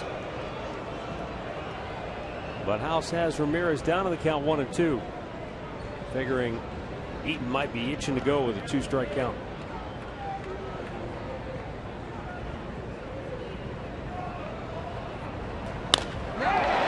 Ramirez launches it to deep left and out of here. The White Sox have the lead. A 1-2 pitch. And Ramirez has home run number 13, RBIs number 61 and 62. It's a 3-run 5th inning for Chicago, and they lead it 5-4. Well, he kept throwing over there and throwing over there, and the next thing you know, make a mistake on the plate. Ramirez, he hit it out of here, and there it was, middle of the plate. He didn't make a good pitch. He left it on the dish, and he's going to be done. I think they were stalling, throwing to first base and throwing to first base. Hopefully they could get him out. But he made a mistake. He's going to end up walking out on the short end of it right now, 5-4. Only goes 4 2/3 innings, 74 pitches, but he's out with the Indians trailing 5-4. And the Cleveland Clinic call to the bullpen will be for CC Lee.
his 23rd appearance of the year. He'll be facing Jose Abreu, who doubled and scored in the first, walked his last time up.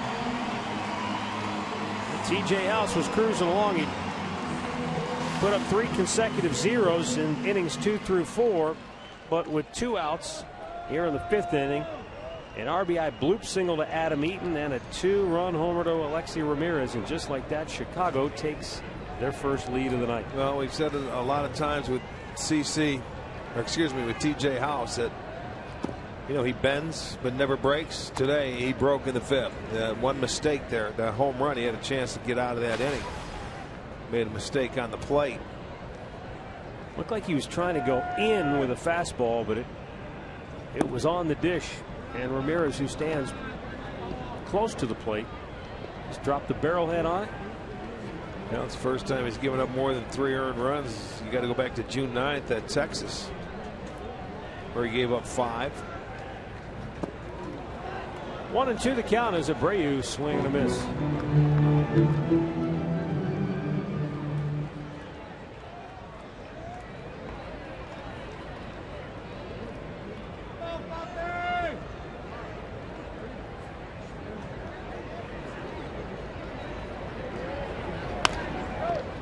To first base, Santana will flip it to Lee, and the inning is over. But the 2-run homer by Alexei Ramirez has the Sox on top, 5-4.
Photo of the game, and remember, you can tweet your photos to us using the hashtag STOFanPhoto for a chance to have one of your pictures shown in our telecast. It's all courtesy of AT&T.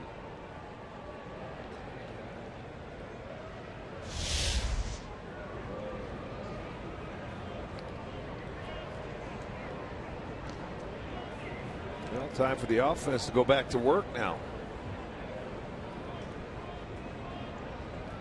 Jose Quintana got off to a rough start, but he's managed 3 scoreless innings now.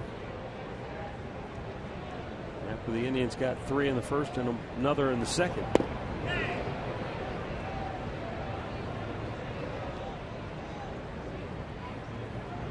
Aviles, Zach Walters, and Tyler Holt for the Indians here in the 6th.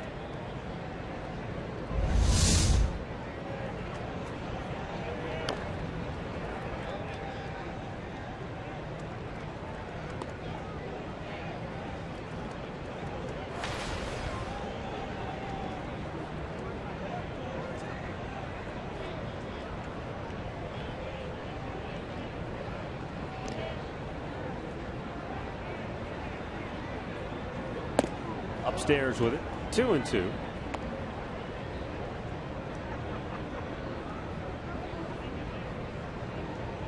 action in the Chicago bullpen because Quintana's nearing the 100 pitch mark. Right back up the middle, and the Indians get their leadoff man aboard.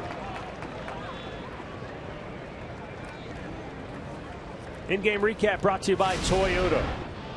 Carlos Santana with an RBI double in the first.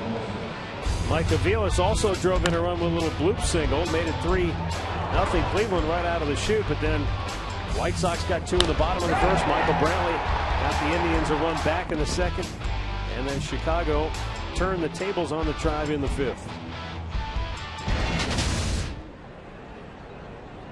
Now it's the Indians' turn here in inning number 6.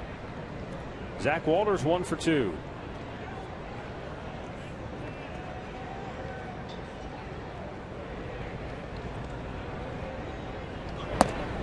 A little bit high, ball 1.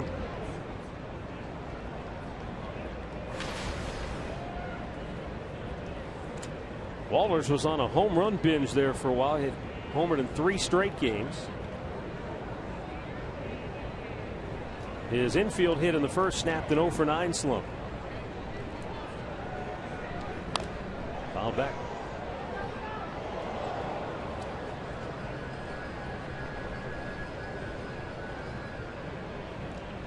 Matt Lindstrom getting loose for Chicago.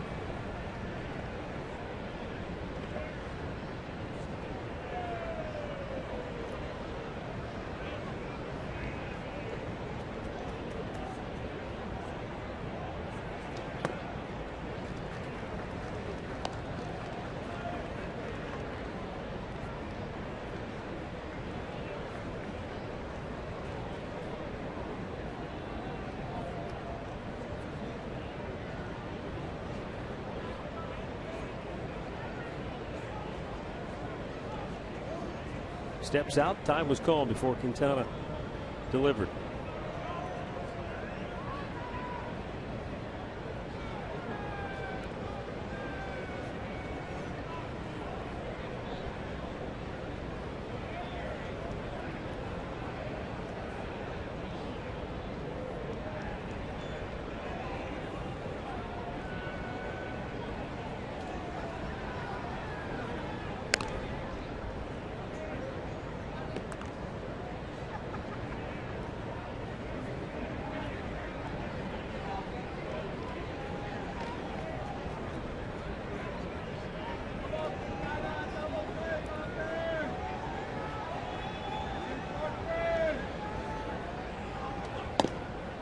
Upstairs, it's 3-1. Real good chance this is going to be it for Quintana. Robin Ventura no longer sitting, but standing in the Chicago dugout.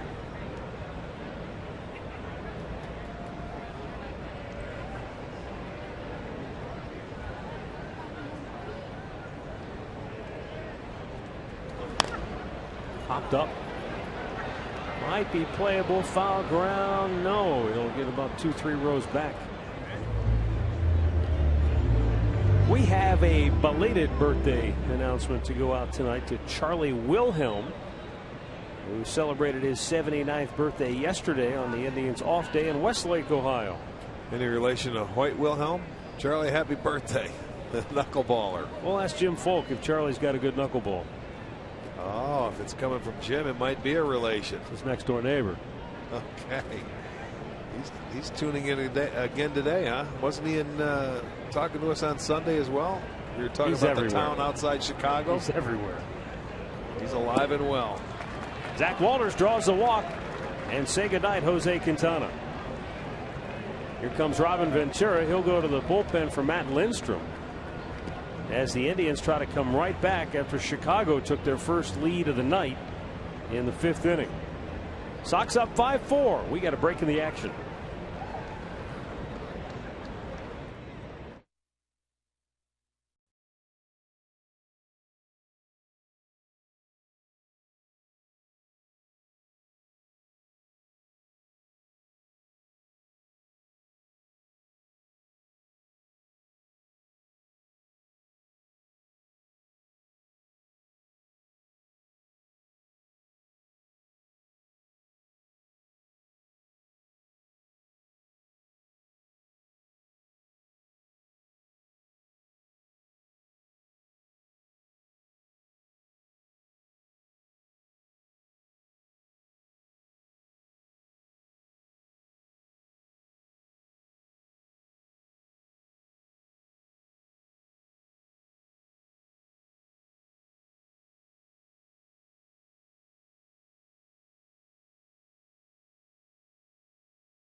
White Sox, and it'll be the last time Paul Konerko makes his trip into Cleveland. So come on out to the ballpark. 10,000 fans will get the shirt voted by you earlier this year.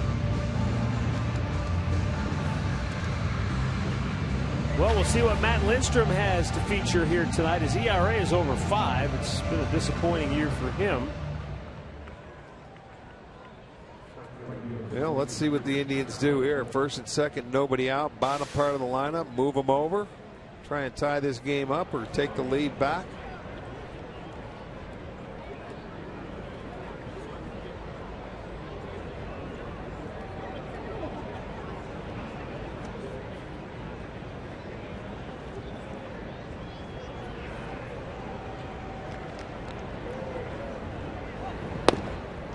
Holt tried to bunt. Nothing doing. 0-1.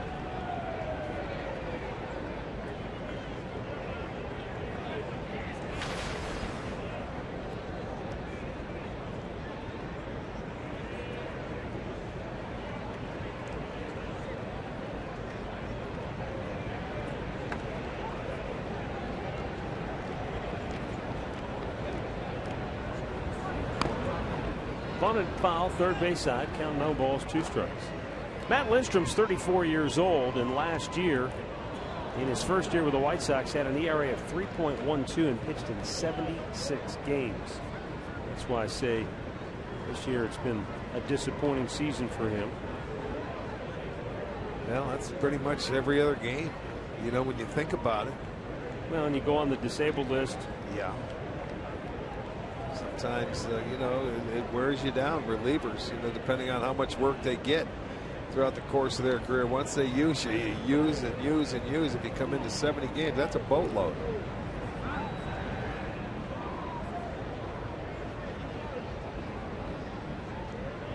Tyler Holt now down 0-2. We'll try to. Almost looked like a cleat got caught as he's spinning. Ooh, look at these. It was awkward.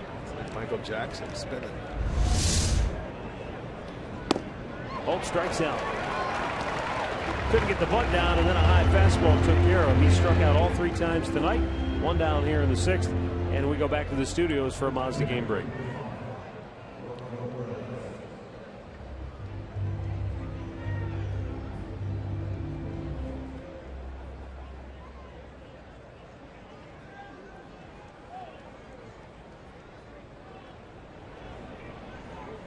Thanks, Al.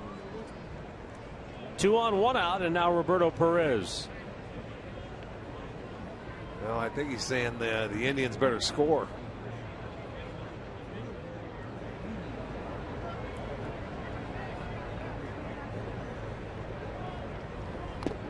Foul ball. Yep.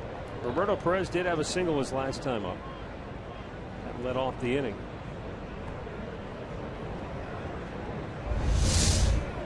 See, checks it, but it gets a piece of the wood right there, fouls off the inside part of the leg of Flowers.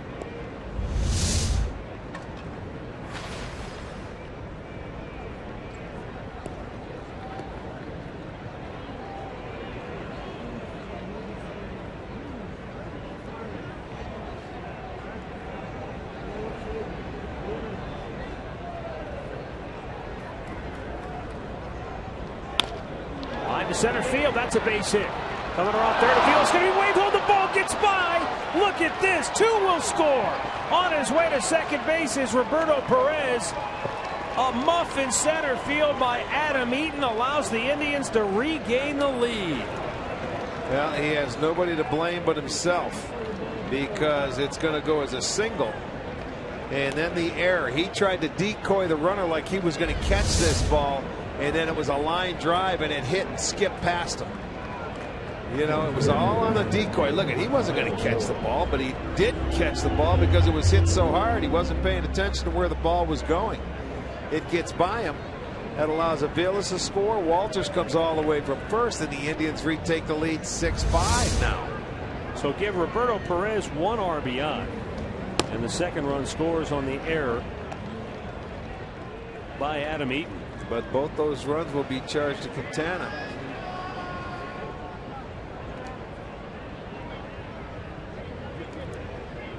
Indians up now 6-5. Eaton obviously embarrassed right now in center field. You never, I mean, that's a play that, well, you know what, 99 times out of 100 this does not happen. But no, and you know what, you see outfielders try to decoy on a bloop. That was a line drive.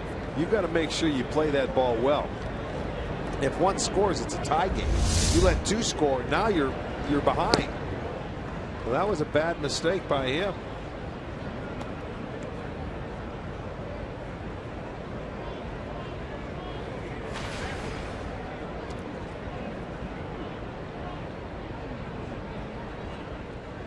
Michael Bourne bounced into a double play his last time up.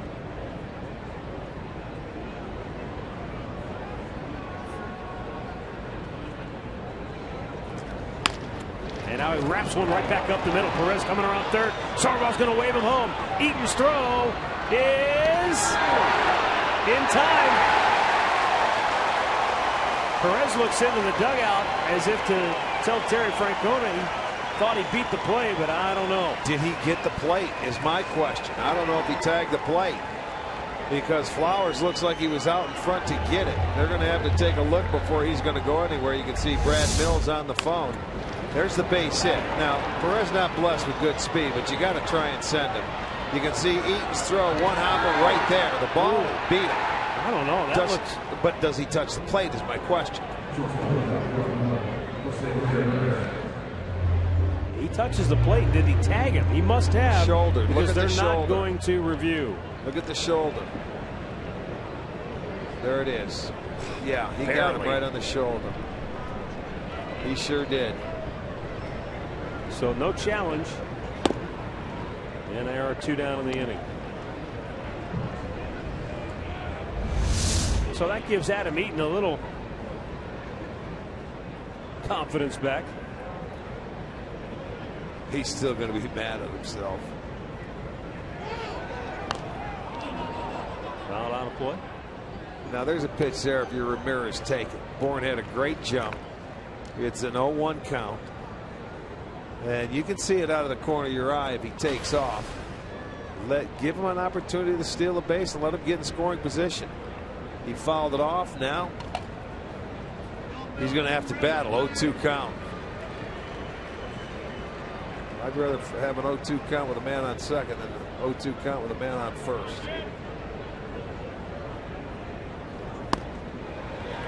Now Lindstrom quickly strikes out Jose Ramirez. So the Indians get one, but they lose one. However, they've taken the lead 6-5.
6-5 Indians. It could have been 7-5 if not for this tag by Tyler Flowers. Just did catch the shoulder of Roberto Perez. That shot brought to you by Wendy's slow motion replay, right on the edge, and he got in there. Thought he was going to make it. Joe West right there to call him out.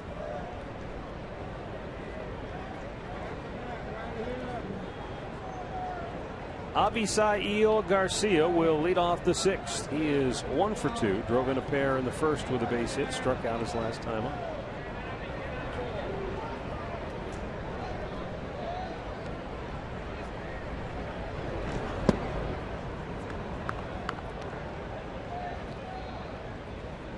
Lefty-righty action in the Cleveland bullpen. CC got the last out of the 5th, but we've seen Terry Francona. Now that the Indians have the lead, he will exhaust every arm in that bullpen if need be.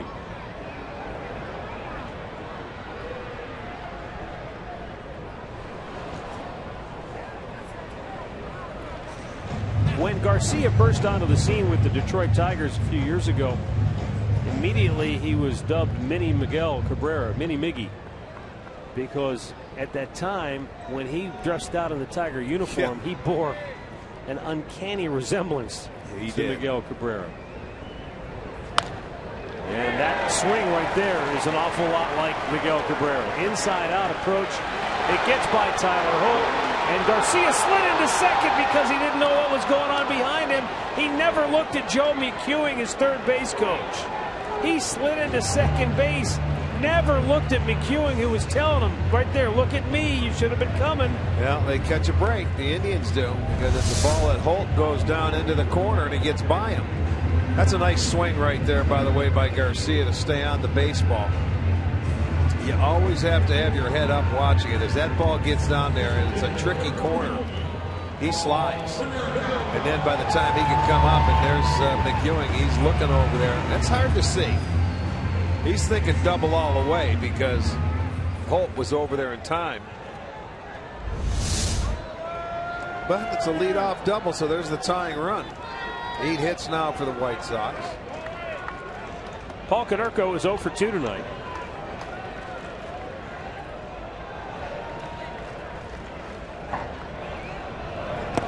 And he got hit, or no? Yeah, it did. It got him.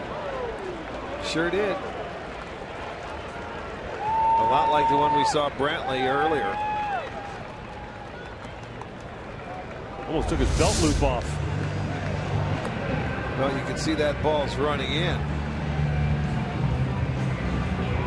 Well, timeout for another pitching change. CC Lee gets the last out of the 5th inning, but he's allowed the first 2 to reach here in the 6th. Long way to go in this one, I believe. 6-5 Cleveland. We've got another pitching change.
Indians go to Mark Zipchinski.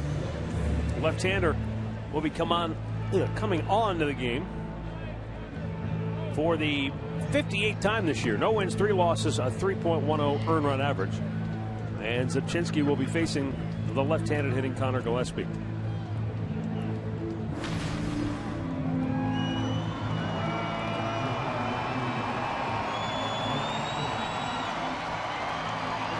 Gillespie, as we mentioned earlier, has been very good for him this year. Over the 300 mark. He's hit the Indians well.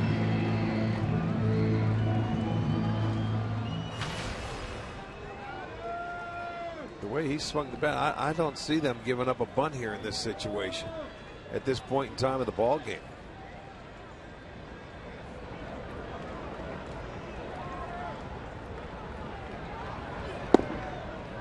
In for a strike to Gillespie.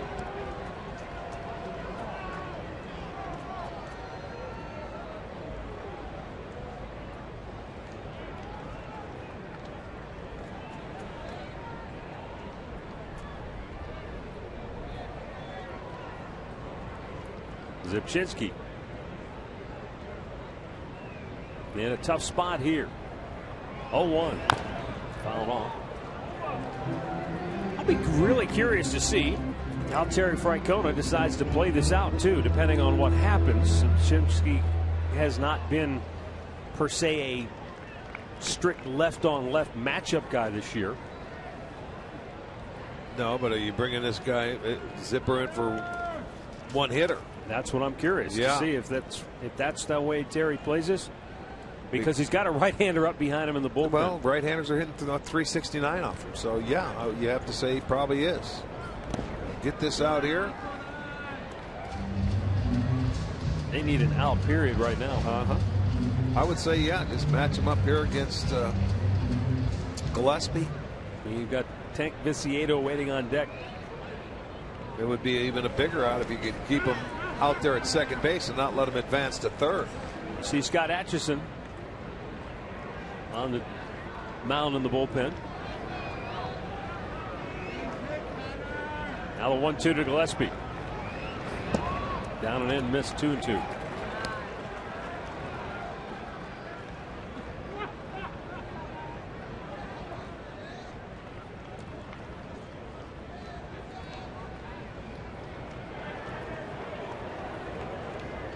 Garcia the tying run at second. Konerko go ahead run at first.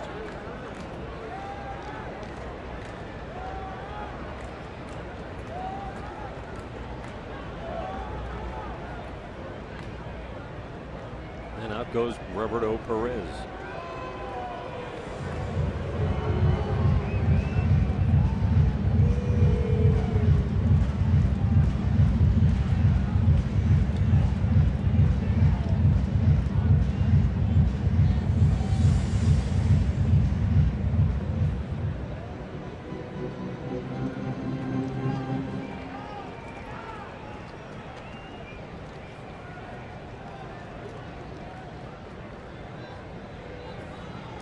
Now Zipchinski ready with a 2-2. And Gillespie fouls it back. Just got a piece of that fastball inside.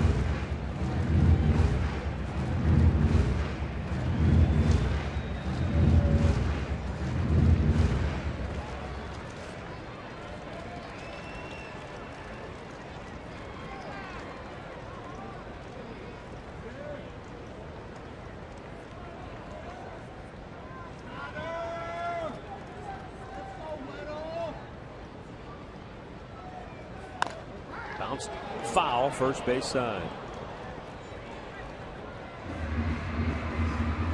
Well, Gillespie's batted over .450 against the Indians this year. He singled in his first at bat. And it's proven to be a tough out here in a key spot in the game. Yeah, hitting .333 with runners in scoring position.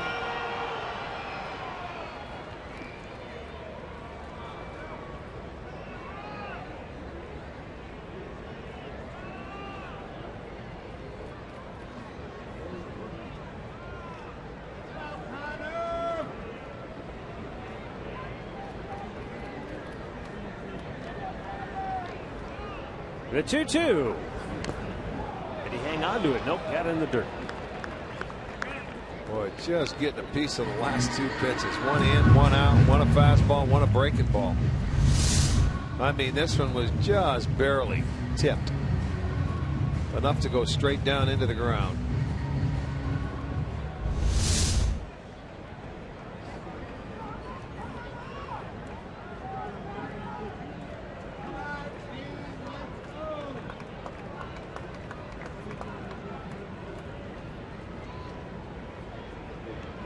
Once again, a 2-2 pitch. 8th pitch of the at-bat. Strikes him out. Boy, he just buried him with no swinging room whatsoever. Tied him up nicely. And it will be one batter for Zipchinski as Terry Francona will go back to his bullpen with 1 out now here in the 6th inning. Yeah, Zipchinski strikes out his man. Yeah, he made Gillespie get himself out. He swung a ball off the plate. He was just trying to foul it off and stay alive. So Zipper comes in. He does his job. Nice job getting the first out. Now Scott Atchison when we come back.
But Chicago threatening with 1st and 2nd and 1 out.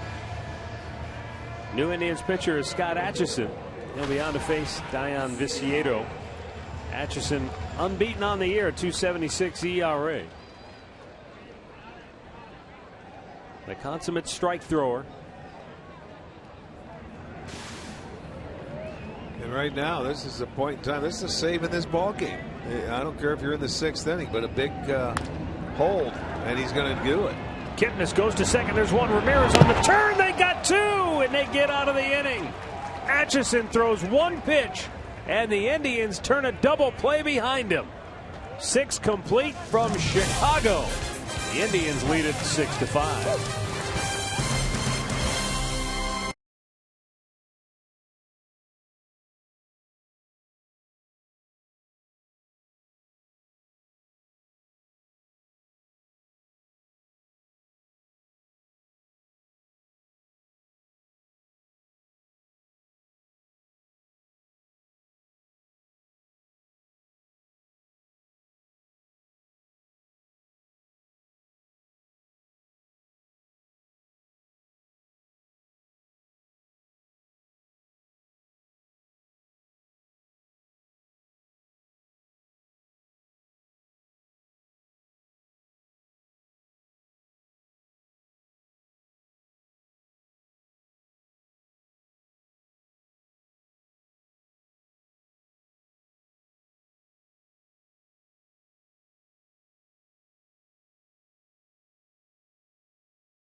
Leads it as we go to the 7th inning. Before we do, it's Miller time, brought to you by Miller Lite.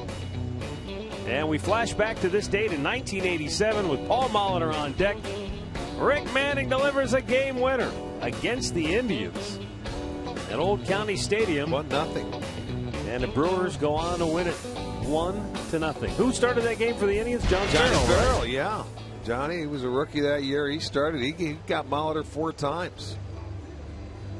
Javi Guerra coming on now for Chicago. 32nd appearance. Did you ever see a guy get a game-winning hit in his home park and get booed?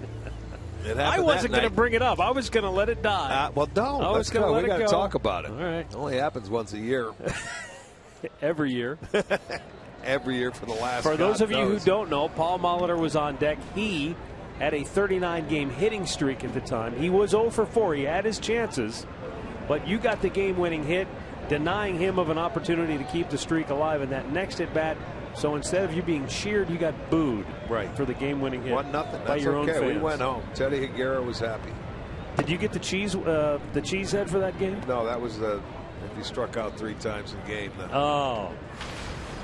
That was no. Did you get the star of the game? Of the game, you did. Yes. I can't tell you what that was. I'll show you later. It's better that way.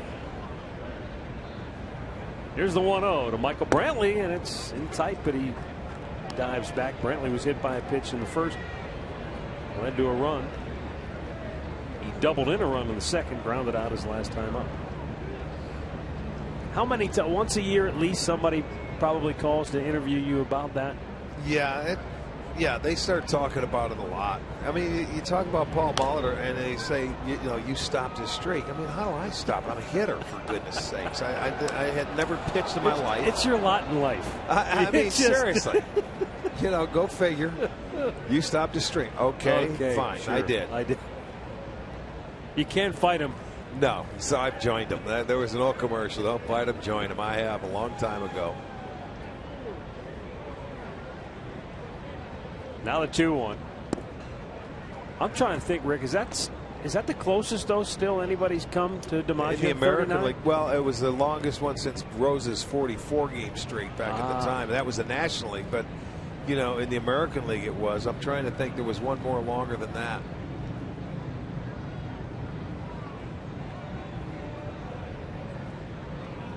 Sandy got to 30, right? Yes. In 1997. Uh-huh. Popped him up on the infield. Gillespie calls for it, now makes the catch. And Brantley is out number 1. High school football returns Friday night here on Sports Time Ohio. Our coverage will begin immediately following Indians Live, which is right after the ball game here on STO, and then we got football. How about Euclid against the Hudson Explorers? Hudson bounced them 36-7 last year, so they might be playing with a little chip on their shoulder, the Euclid Panthers. 1 down for Carlos Santana.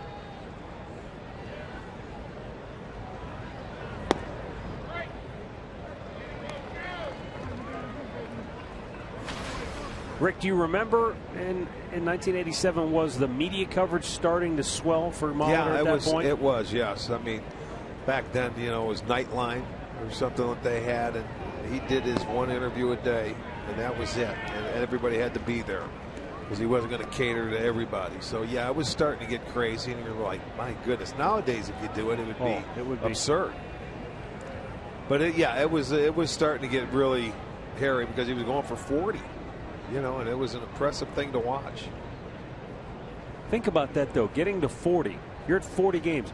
You're still 16 from tying him. 2 weeks away. Yeah.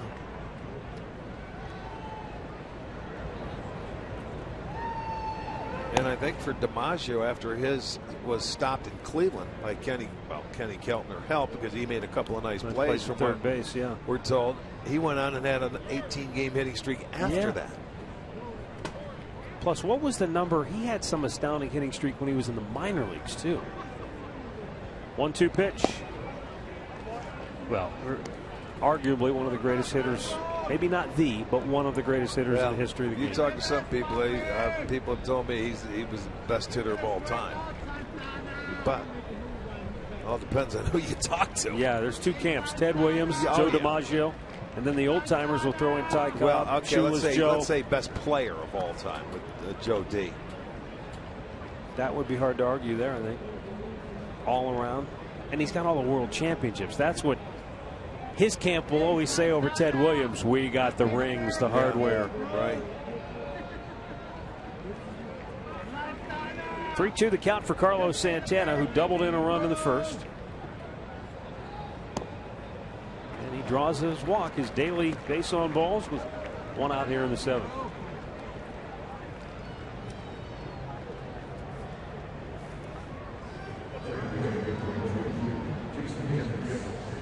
Mike Pachta, I had forgotten about this. The longest, he just told me the longest hit streak since Molitor, Rick, was just a few years ago when Jimmy Rollins got to 38. Did he really? I can't. Why don't I remember? Probably because we're in the. Oh, that wasn't over the course of 1 year. It ended 1 year and started. We don't count that. No, we don't count that. You guys down in the truck do. We don't. No. Consecutive. Flags on the field. Yes, we back them up. False start. One out. Jason Kipnis with a single and an RBI on the night. Checks his swing. That's going to be a base hit. It will work out perfectly. His second hit of the night. The hometown kid can do no wrong in the Windy City.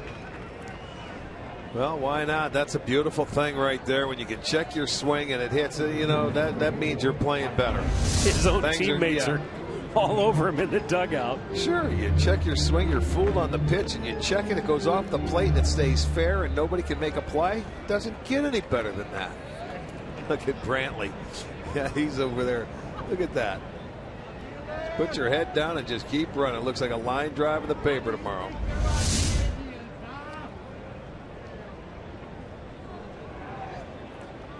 People aren't going to read that and say, let me see, 2 for 4. Yeah. That didn't hit the plate. That was a line drive, you tell them. Well, Mike Aviles already has 2 hits tonight, an RBI and a run scored. Indians with 12 hits now. And they've gone line to line, and they've gone off the plate a couple of times. They've had everything rolling. And offensively, they needed a game like this. This is what has to get going for the Indians. Now that they're trying to make a push and a move, and they're playing a lot of games in a row, and they're in the Central Division. Fouled right back, 1-1. This is the one game where the starting pitching, they weren't able to hold them down, so it's time for the offense to pick up the pitching, and they're certainly doing their share.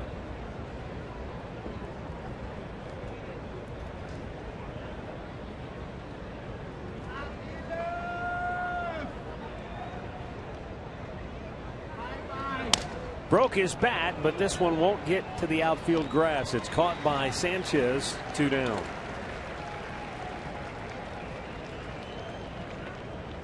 So that'll bring up Zach Walters, who has an infield single, a walk and a run scored on the night. He'll bat left-handed, though, for the first time in the game.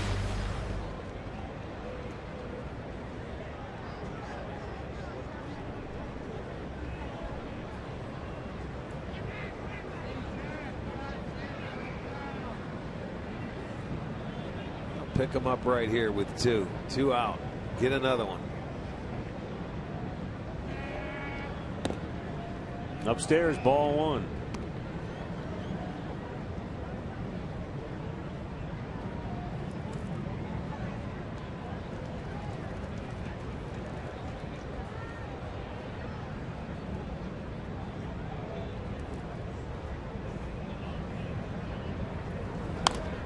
Fastball popped up, foul, might be playable here. Gillespie reaches over the tarp. Does he hold on? No, he can't secure the baseball. Got caught right at the corner of that tarp. Sure That's did. what happened.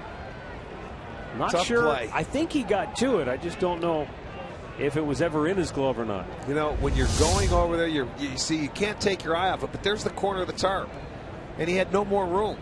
He had to jump over that tarp if he wanted to reach. If he got on the side, he might have been able to, but that's just really tough play. No, never got to it. Sure did not.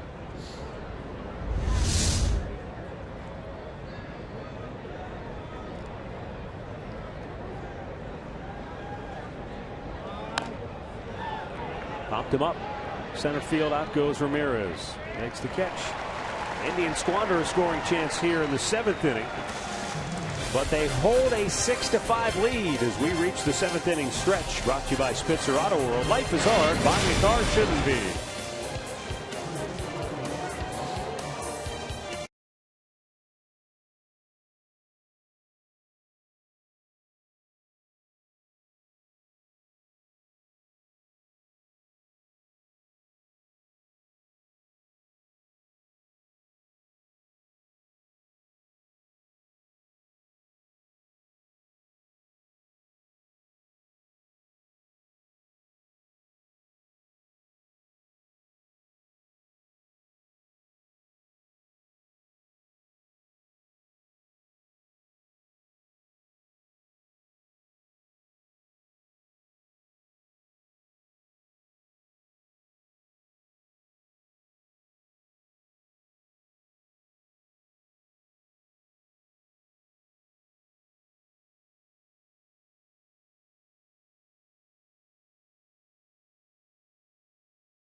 Coming around third field, it's going to be waved home. The ball gets by.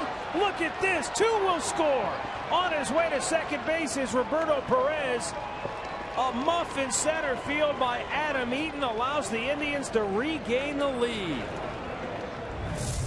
And that's where we stand right now going into the bottom of the 7th. Scott Atchison came on and made 1 pitch and got a double play to get out of the 6th. He'll stay on to start the 7th, and Tyler Flowers looks at a ball down low. Yeah, you talk about being efficient for Atchison. 1 pitch, the 2 outs. Stop that. They had first and second, nobody out, and able to get out of it. Flowers ropes one to left field. Well, Chicago's done a heck of a job getting their leadoff man aboard. That's 4 innings in a row. They've had their leadoff man aboard here tonight. That's the hit Konerko after the leadoff double. Then you get the strikeout, a big pitch, a big at-bat there by Zimchinski. Then how about the 1-pitch double play? Well, they minimized the damage, minimized their pitches, and they went right back into the dugout. Now Carlos Sanchez 0 for 2.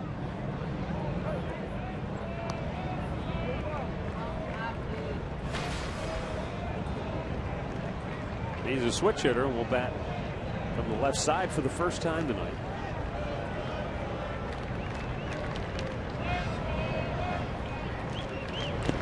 Tried to bunt it, but it's fouled back to Perez. Sanchez 6 hits and 21 at bats. Well, that bunt there wasn't like a sacrifice, man. It's almost like he tried to bunt for a base hit. Yep.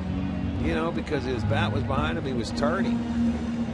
So I don't really know if he did that on his own or Ventura put the sacrifice on. It certainly didn't look like one.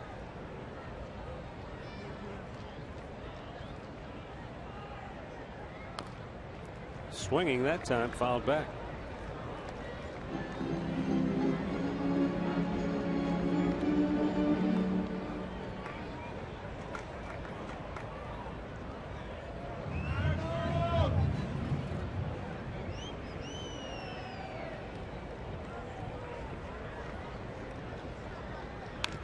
off the end of the bat. He's checking the cupped end to see if there's a chunk missing, but that seems to be intact. Boy, it's a bad feeling. You're down there. You know you want to get that guy to second base. Down in the count 0-2, and you got to fight. I mean, really battle to try and get the ball in play.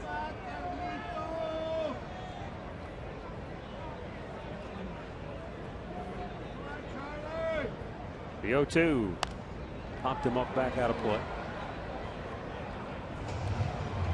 I wonder if the big numbers will ever be in vogue in baseball the way they are like in hockey. I mean, Paul Coffey made 77 cool. 88. How many 99. guys can make 77 cool? But he did. Yeah, and you got Jose Abreu's wearing 79 right now for the White Sox. You know what? Why not? Single digits. Some organizations look at the Yankees. I don't think they have a single digit left. Not once Jeter's done. No, I mean, they're not going to give his number out to anybody, so they don't have a single digit. I don't think so. Yeah, I think it will. White Sox, a number of their single digits are gone as well. You know, back in the day, there were a lot of single digits, no high numbers. Now with all the rosters, the players that come up, sometimes you get a high number. You just like it because that was your first one. Who knows? I remember the story. Jose Abreu said his mom told him to choose 79 because she said it'll make you stand out. People will remember you. Be different. Well, that's not a bad way to look at it. He is different. He's an animal. Outside, he missed 2-2.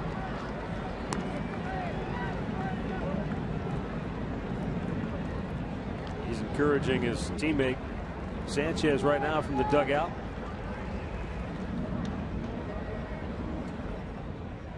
Nick Hagedorn getting loose now in the Cleveland bullpen. Line to center, a base hit. Boy, Chicago. They're starting. Now they have 2 innings in a row. They get their first 2 aboard. They've been able to set the table. They just haven't been able to clean it up. Now here's a bad pitch, a hanging breaking ball right there that said hit me, and he certainly did. He had him down in the count 0-2. Made a mistake pitch. And Sanchez took advantage of it. Now you're rolling it over to the top of the lineup now with Eaton.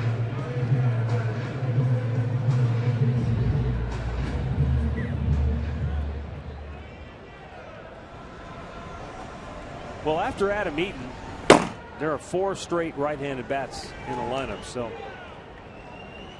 maybe Hagedorn's up in case a potential pinch hitter. I don't know.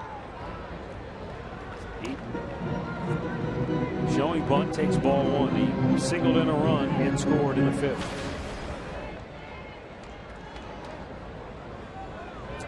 Yeah, you're getting into game time now. 7th inning on. Getting back to the meat of your lineup.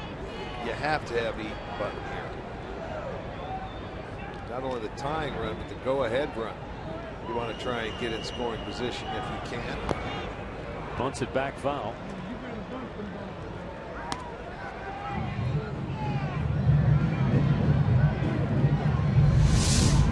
Not a good pitch to bunt right here. That's one you got to take. I don't know if it would have been a strike. It was close. Eaton only has 1 sacrifice bunt on the year, believe it or not.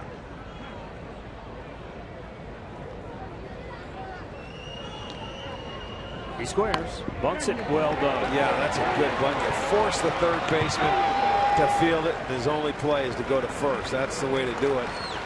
Atchison wanted to cut it off and get the run at third. He just bunted it by him and had no chance. So, and once you get it, if you bunt it right at the third baseman, see, Atchison wanted to come off. That's just a good bunt. You force the third baseman to come get it. It doesn't matter how hard you bunt it. He's not going to catch it and go back to third.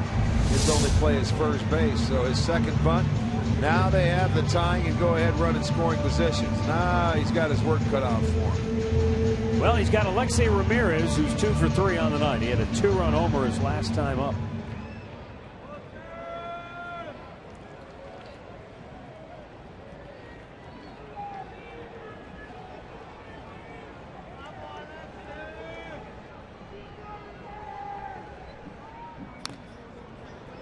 tops it, and a foul ball. This was the 5th inning. Last pitch of the night for T.J. House. Yeah, he made that mistake. That was 4 2/3, and that gave the White Sox the lead. His 13th home run. Short-lived lead, I might add.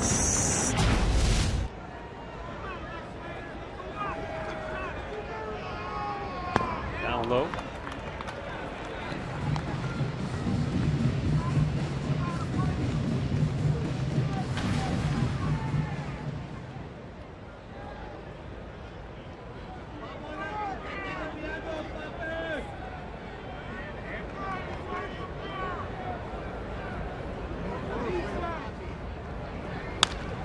Bounced by Aviles to the shortstop Ramirez, who throws him out. But the tying run scores as Flowers comes home from third. Really nice play by Ramirez to get Ramirez. His 63rd run batted in on the year, 3rd of the night. That ball gets by Aviles at third. You had to stay put if you were at second base, but Jose Ramirez made a nice play.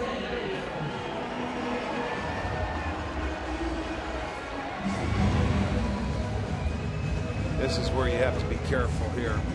First base open.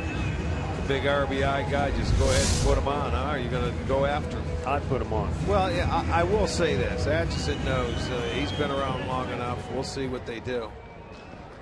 Yeah, they just go ahead and put him on. I mean, Garcia's not a walk in the park behind him, but this guy's hit 33 home runs this year. He has 94 RBIs. Yeah. He's leading the team. He's up there in the league. Yeah, you just don't take chances. And as we know, the on-deck hitter now says, okay, I'm taking this personal. Well, and this is an on-deck hitter that's going to be a tough at-bat because he goes to right field. He'll stay on the breaking ball from Scott Atchison. He's not an easy out by any means. And I'll tell you, the middle part of this lineup, that's what they have missed this year. Garcia has been out all year with that bad shoulder. Had to have the surgery on. He's back again, and boy, it's a tough middle part of that lineup. Avisail Garcia drove in a pair with a single right up the middle his first time up, and he doubled into the right field corner in the 6th.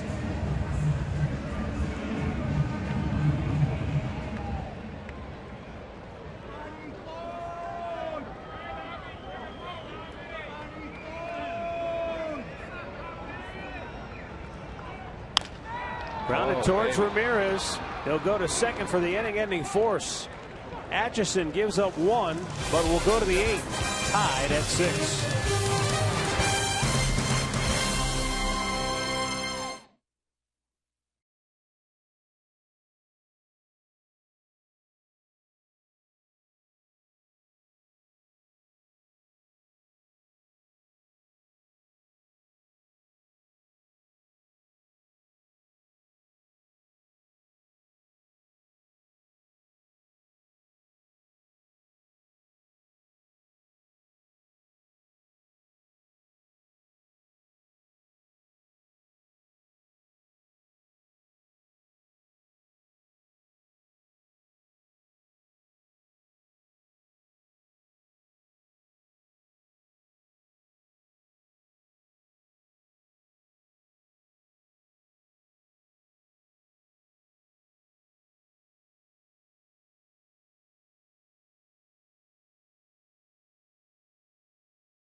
by authority of the Cleveland Indians and may not be reproduced or retransmitted in any form.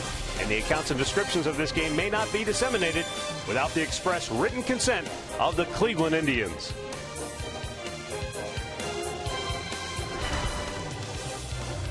Stay tuned for Indians Live, presented by Conrad's Tire Express and Total Car Care. It's coming up next here on Sports Time Ohio.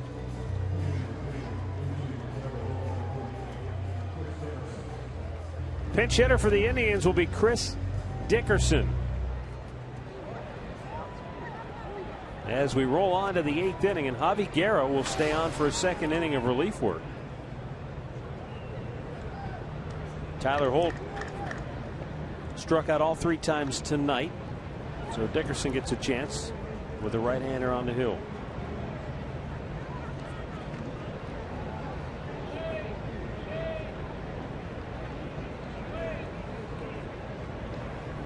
Upstairs, ball 1.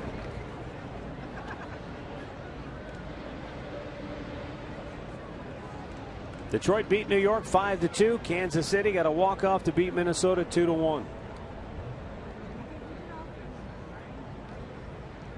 Upstairs, he missed 2-0.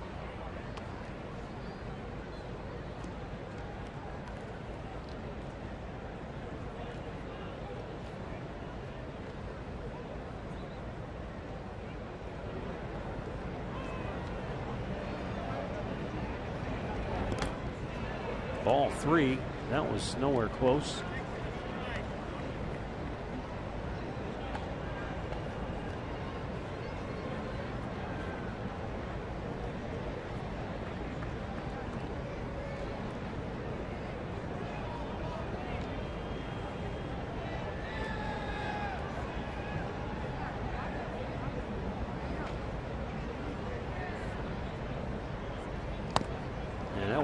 Wide of the mark as well. Well, you take that. 4-pitch walk to start the inning. That's going to drive Don Cooper nuts. In-game box score brought to you by Hyundai. A lot of action for the Indians. They have banged out a dozen hits tonight. They've scored a half dozen, but we're all tied up right now, 6-6. And Chris Dickerson, who just pinch hit for Tyler Holt, is aboard now to start this 8th inning. Roberto Perez has 2 hits, including an RBI single his last time up. Well, I'm thinking here we go with another sacrifice. He's also done that a lot since he's been here. He already has 4 sacrifices.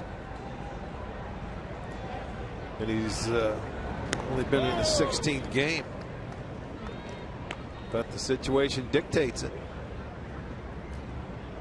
They give you a base runner, let's move him over. You have a couple shots to try and get him in.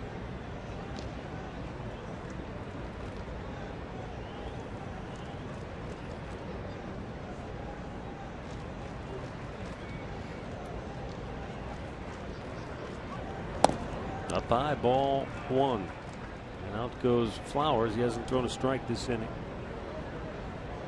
He got a right-hander up in the bullpen. Zach Putnam, the former Indian. I don't know what Robin Ventura is thinking right now, but well, he's thinking, hey, throw a strike soon. I was going to say, he's thinking, hey, they're trying to give you an out and throw a strike. But if you're a hitter, you know, you can take one. I think Perez is a good enough bunter. You just make him throw a strike. Unless this is right down the middle. A lot of times players, hitters, get in sacrifice situations. They feel they have to lay down every pitch. You got to make him throw you a strike. Just be patient like you would be as a hitter. It's easier to see the ball when you're squared around and you got 2 eyes on it. There you go. Garrett looked to second but didn't have a good grip on it. Takes the out at first. And a go-ahead run into scoring position. I almost think, Rick, sometimes because sacrifices aren't done as often and maybe guys aren't fundamentally schooled on them the way they used to be, that sometimes now a player that gets into a sacrifice situation, it's like a hitter who's in an 0 for 15. He feels like he's got to swing at every pitch. You got to do it, yes. I got to do it on this pitch or the next pitch. Or, I only get 3 chances. Actually, 2. I only get 2 chances because they'll take it off once you get to 2 strikes. So make sure you get 2 strikes to sacrifice in. Well, here comes Robin Ventura. He's going to make the move. He makes the call right there. Indians have the go-ahead run in scoring position with 1 out in the 8th. Top of the order coming up. Guerra is out. Former Indian Zach Putnam will be coming on.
One continues as the Reds take on the Pittsburgh Pirates.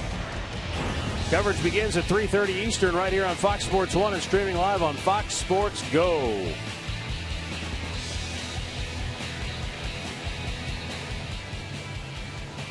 Zach Putnam was drafted by the Cleveland Indians, got to the big leagues with the Tribe, but then was dealt to the Colorado Rockies for Kevin Slowey before the 2012 campaign. Spent most of that year at AAA with Colorado, and then last year spent most of the year with the Chicago Cubs organization. But this year he has really come into his own. He's been their best bullpen guy, which tells you Robin Ventura is pulling out all the stops trying to win this game. Yeah, and with another right-hander, he has that like split change, that off-speed pitch that'll go down in the way where he can get left-handers out. Now whether he can get to it, we'll see.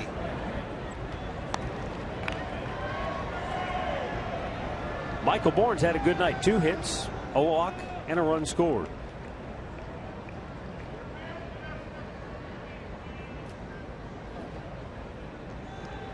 Dickerson, pretty good speed at second base.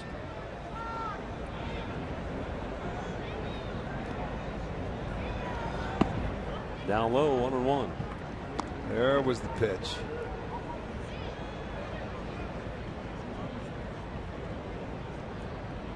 Putnam, a former Wolverine from Michigan.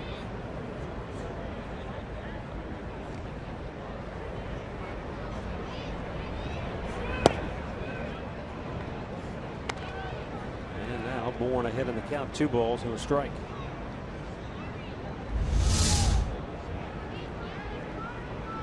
Maybe just a little low. Yeah. Yep. If you're putting him, you want that call.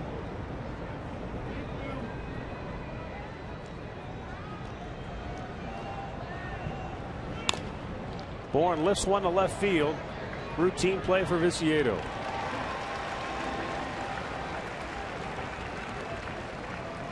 I think Michael Bourne would like to have that one back.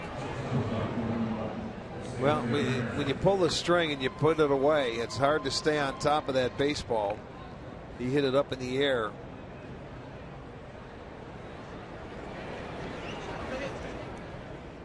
So Jose Ramirez the batter with 2 down, and Dickerson at second base.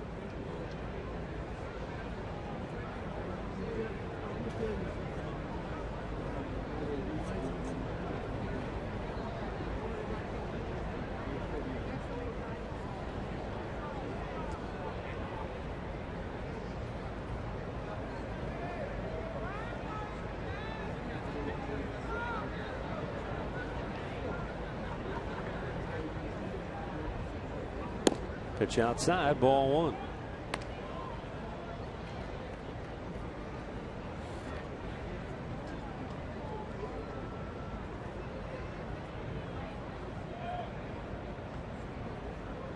Jose Ramirez with a chance to break the deadlock. Lays off, it's low, 2-0, and out goes Tyler Flowers. Well, you can't get too fine with this guy. You've got to be a little more aggressive. You've got Michael Brantley on deck.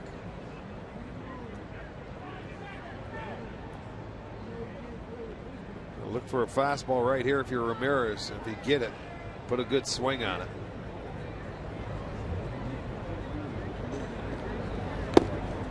Oh boy.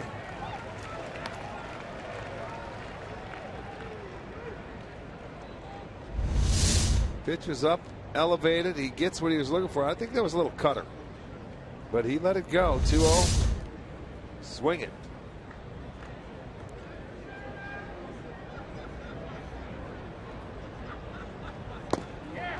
There's another fastball. That one was right down the middle of the plate. And it's 2-2. Remember the other night when he got the game winner? He just flared one over the third baseman's head. It was down, too. That one just a little bit up, maybe. He liked that ball. I think the one he got the game winner on that was about knee high and out over the plate that he did slice. Hit a good pitch. Putting him with back-to-back fastballs. The 2-2. Off speed. Broke his bat. Scooped up. Thrown, and the call is an out at first. Terry Francona comes out. It was bang bang. We'll take a second look. We'll see if Terry Francona wants to challenge. We're in the 8th inning, and Terry says no, you're good. So the inning is over, and we'll go to the bottom of the 8th, still tied at 6.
Chicago, as you take a look at U.S. Cellular Field from our Panini's Overstuffed cam.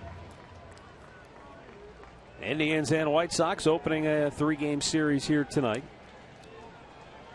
Chris Dickerson taking over in right field after he pinch hit.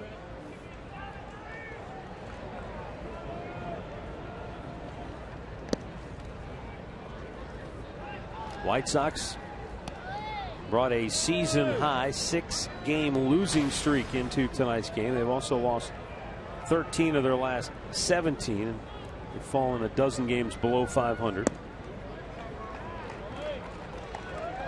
So with all of those factors involved, and school has now started up, no real surprise that the crowd is thinned accordingly here at U.S. Cellular. Konerko flares one into center field, and that will be caught by Michael Bourne, who went into an all-out diving attempt to take a hit away from Konerko.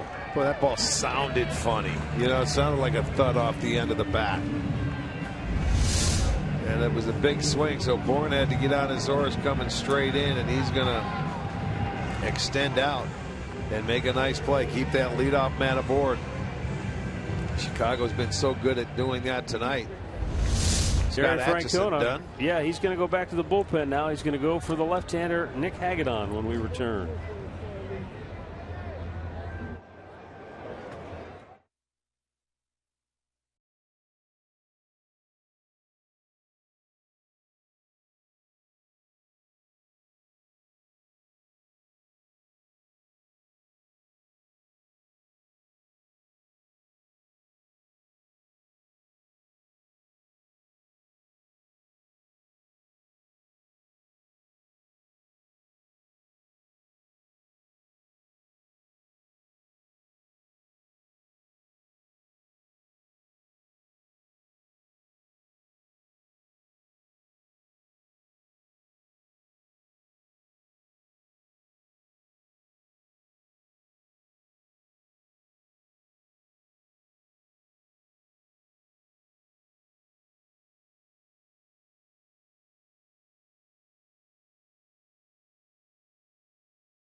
Fans receive a Michael Brantley bobblehead on Labor Day. The Indians will host the Tigers for the final time this year at Progressive Field. Buy now at Indians.com.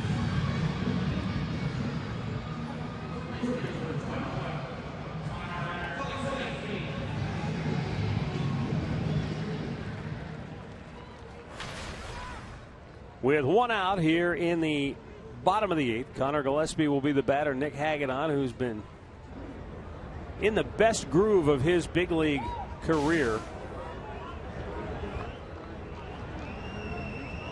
might only be on to face the one batter. I'm not sure. I think Brian Shaw is up. He is in the Indians bullpen, so it might be one batter for Hagedorn.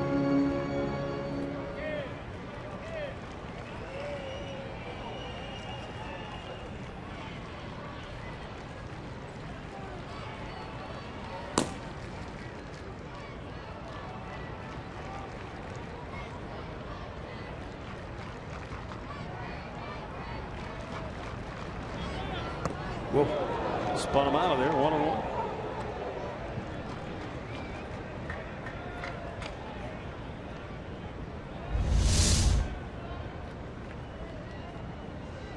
That's an attention getter. Well, especially you got to look for the fastball because Hagedorn throws it at 95. And if he's got his breaking ball tonight, it's going to be a tough at bat because Gillespie had a first pitch fastball that he fouled back. That was a low tracer, and that's in for a strike 1 and 2. Well, now you're sitting there thinking, boy, oh boy, you haven't seen the breaking ball yet either. This went down and away in a great spot. Throw a good curveball here, and you may have him.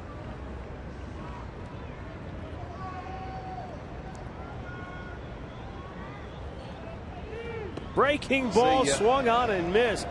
Gillespie, no match for Hagedorn. 2 down here in the 8th, and here comes Terry Francona.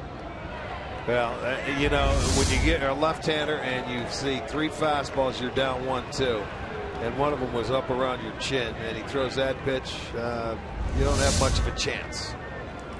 So a quick night, 4 pitches. Hagedorn doesn't have to shower tonight. Easy work for him. Out comes Brian Shaw from the Indians bullpen when we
Indians Live, presented by Conrad's Tire Express and Total Car Care, is coming up next here on Sports Time Ohio.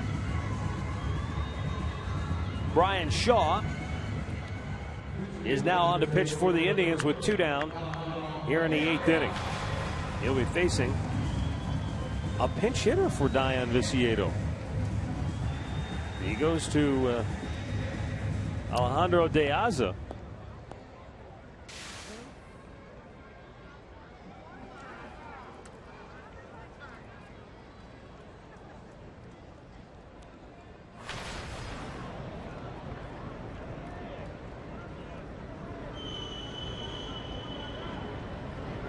And Brian Shaw goes right at him with a first pitch strike. The average time for an Indians game that goes 9 innings this year is 3 hours and 5 minutes. And I bring that up because we are currently at 3 hours and 5 minutes on this game here tonight. So we're not going to make it. I think the average for all of baseball is 3:12. Well, that's what the Indians' average time of game is. Overall, that includes the extra inning affairs, I assume, included.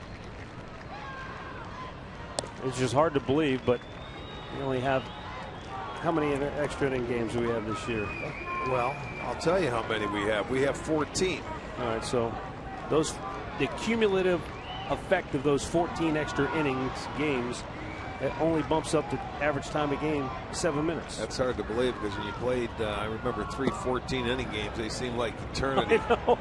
Especially the one out in Arizona. It was 5 hours and 32 or 33 minutes. Something like that.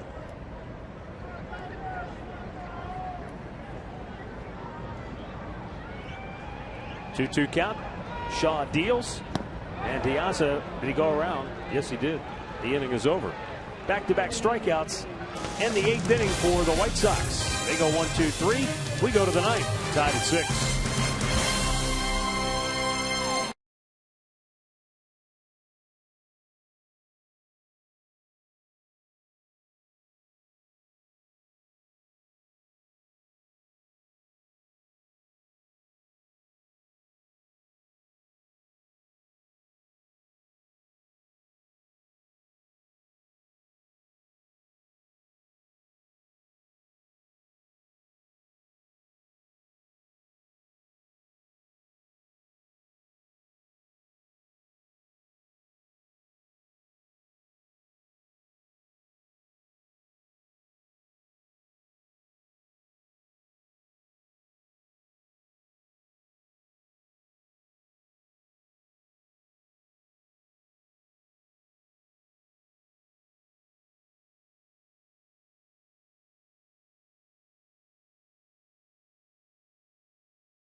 Side furniture.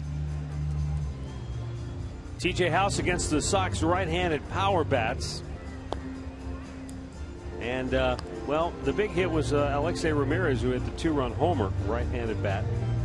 He ended up with 5 runs allowed. And, hey, the Indians haven't hit a home run, but they've hit the ball tonight. A dozen hits. They've had 6 runs scored, chance for more. They've been all over the ballpark. 4 doubles. They had that in the first 2 innings.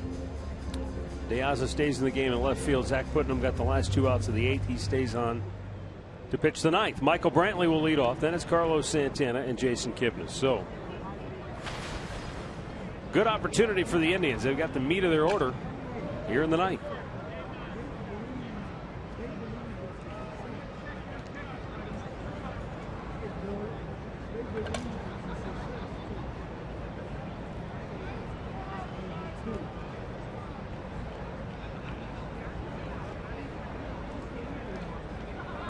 Brantley takes its low, ball 1.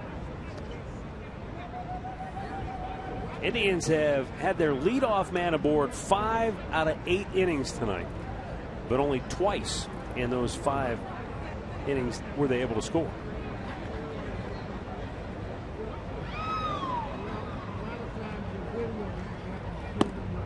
Top of the strike zone, 1-1.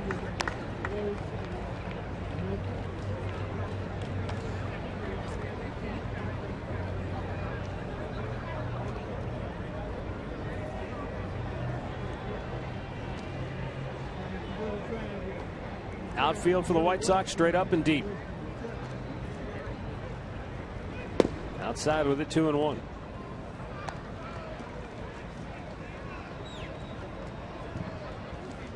Brantley batting .300 with 8 of his 18 home runs coming in the 7th inning or later this year.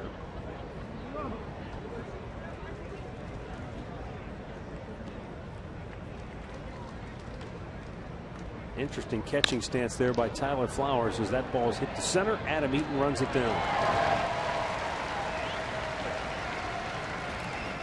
1 gone on the night. Then Carlos Santana to the plate.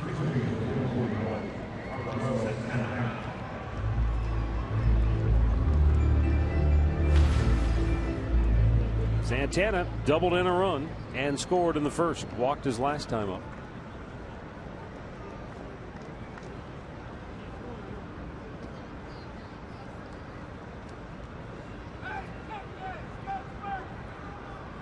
When Flowers wants a pitch down, he goes to a knee, drops down to a knee. But in doing so, he exposes his entire thigh. Yeah, he's a big dude as far as catchers go. Remember back when Tony Pena was a young catcher, he would sit all the way down on the ground. Yes, he would. And stick his leg out. I don't think I've never seen anybody do that before or since. No, you won't. I mean, Pena, you talk about the low target. My goodness. This pitch right here, right at the knees, you can't hit that. That's perfect pitch.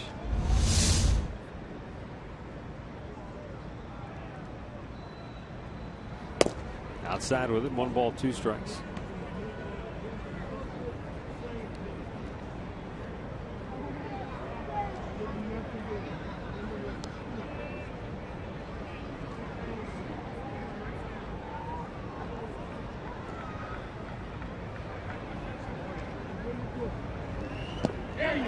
Got him to chase one in the dirt.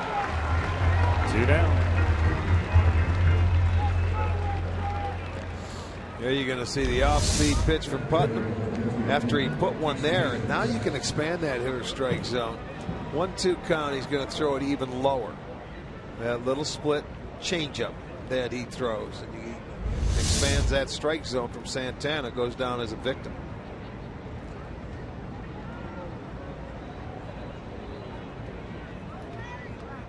Putnam's only given up 33 hits in his 46 innings of work this year.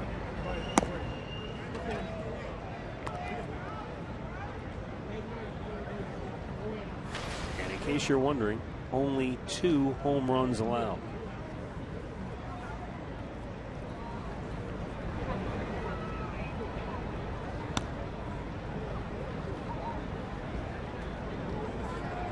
Jason Kipnis. Couple of hits and RBI tonight.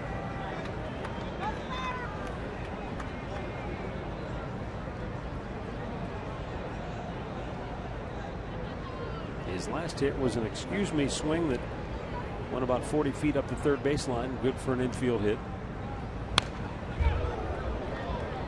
And that was an opportunity the Indians could not take advantage of. They had 2 on with 1 out. They were unable to score.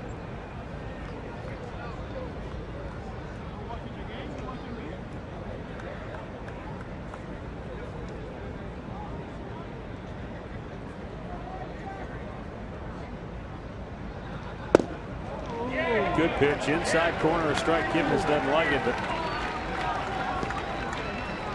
I have to admit the first glance it looked like it was on the corner. Pretty good pitch. don't know if that's a cutter, Matt. It looks like it's got that little spin to it, a little run to it.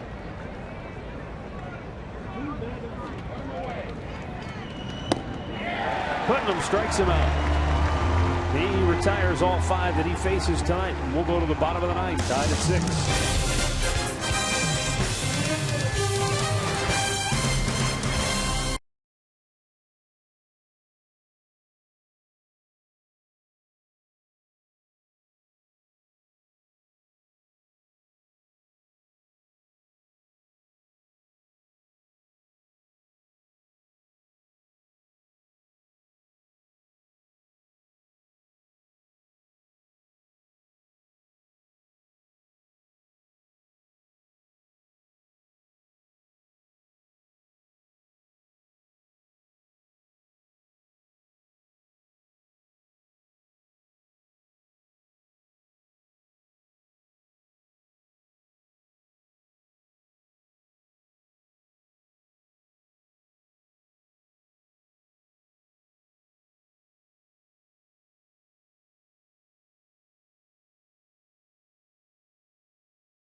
Tied at 6, bottom of the 9th. For Chicago, Tyler Flowers, Carlos Sanchez, and Adam Eaton are due up. Brian Shaw, who got the last out of the 8th inning, will stay on. Tyler Flowers singled his last time up. He would come around to score the tying run.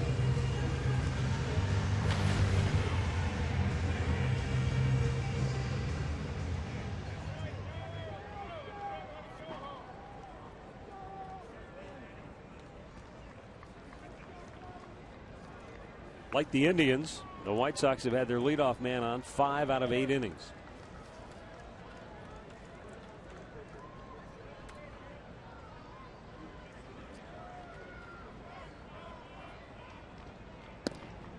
And like the Indians tonight, only twice has that led to runs.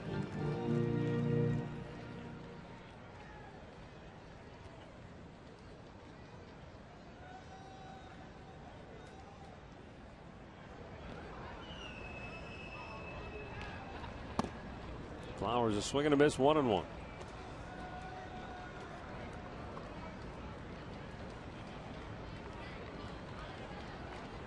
Wow. What happened in the 11th inning in Toronto? Boston scored 7. It was tied. Yeah. Flowers down the right field line, slicing, foul. A 7-run 11th inning. You don't see that very often. It came off their closer, Jansen. Some of them, not all of them. 4 of them did.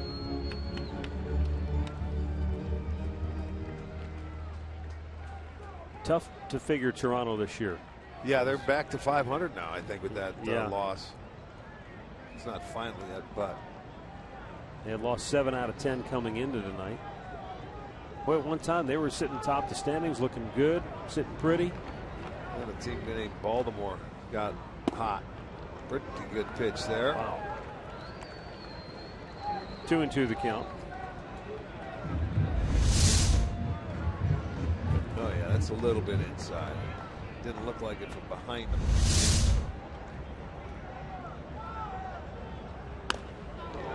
Foul out of play down the left side.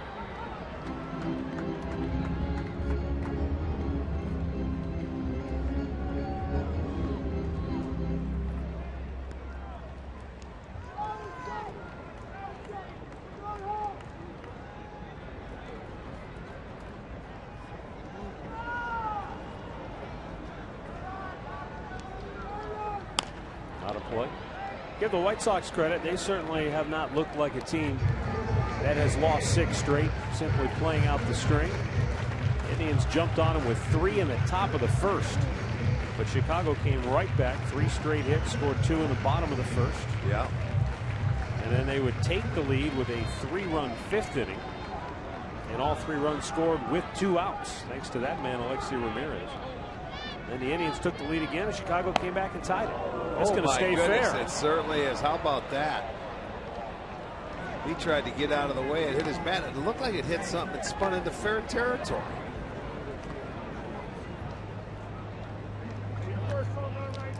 Well, watch with this. Whenever this hit, it had some kind. It hit the knob of the bat. Is that what it hit? I bet it did.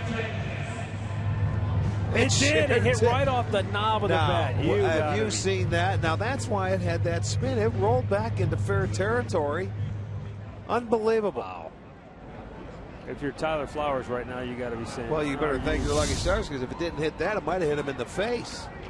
That thing was bearing in. See, that's what I like about you. You're always looking for the silver line.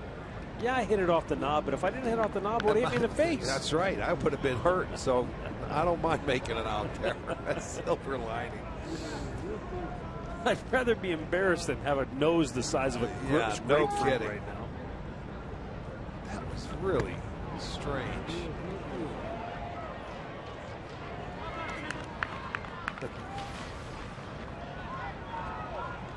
So now, if you're one of his teammates, you're gonna get one of his bats before the game tomorrow. And you're gonna tape the bottom of it up with a giant roll of tape, right? Get your Sharpie on the bottom and write sweet spot.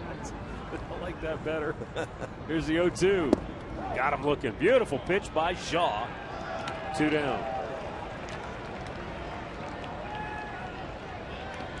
So now 6 in a row set down by the Indians bullpen. Boy, right on the outside corner. Good pitch by Brian Shaw. 2 outs. Shaw with his 2nd strikeout.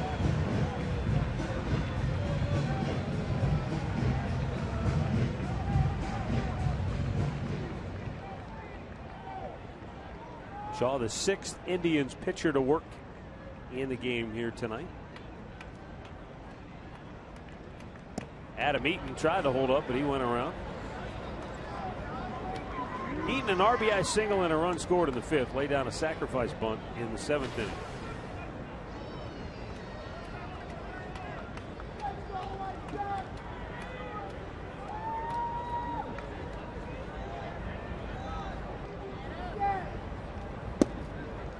Missed inside with a heater.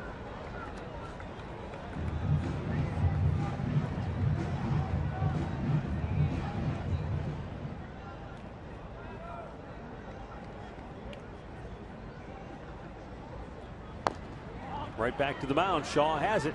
He'll flip it to first. And we've got extra innings in Chicago, all tied at 6.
It all season long, courtesy of Jack Link's Beef Jerky. Feed your wild side. 6-6, 10th inning. 11th extra inning game for the White Sox. The 15th for the Indians. White Sox are 1-3 at home in extra innings. Indians 2-2 on the road. All right, Jake Petrichka, 55th appearance of the year, no wins, 3 losses, ERA 2.57. And the Indians will send a pinch hitter up here, as it looks like Mike Aviles will be lifted for Lonnie Chisenhall. White Sox have to be the only team the Indians have played this year that do not have a single left-hander in their bullpen. Well, if they did, we would have saw them already. That's just how it's been this year. Lonnie takes it's up high, ball 1.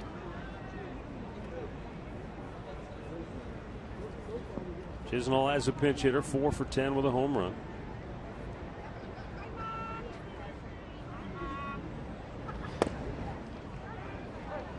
One ball, one strike.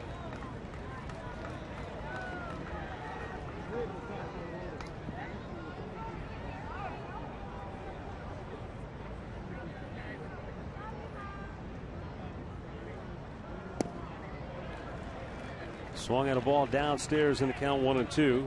Chisenhall went 4 for 9 against the Astros in the series at home over the weekend.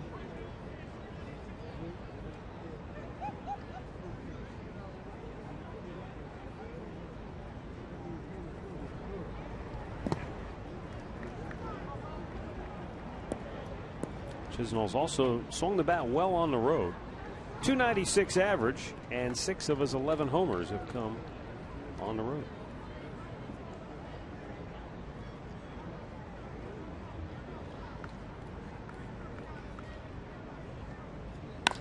That one's clobbered to right field. Garcia won't get it. It'll one-hop the fence, and Lonnie Chisenhall flies into second base with a leadoff double. So Chisenhall pinch hitting coming off the bench, crushed that ball into the gap. Yeah. Does it again, the 5th double. It's their first extra base hit since the 2nd inning. That was Brantley's double that drove in a run, and you're right. Boy, he went down and hit it. He's a good low ball hitter. Garcia was playing him sort of shallow, and that ball just shot by him in the right field. So there's your opportunity, boys. You got your leadoff man aboard. 13th hit. 5 doubles for the Indians. All right, so here's Zach Walters. Make that 1 for 3. He also walked and scored a run in the 6th.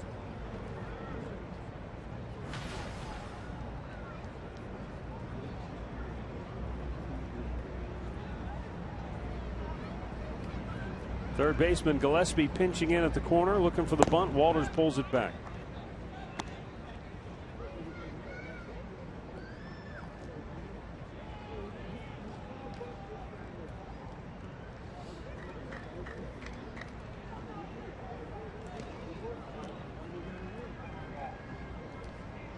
He squares, pulls it back again. It's low 2-0. There you go. Patience.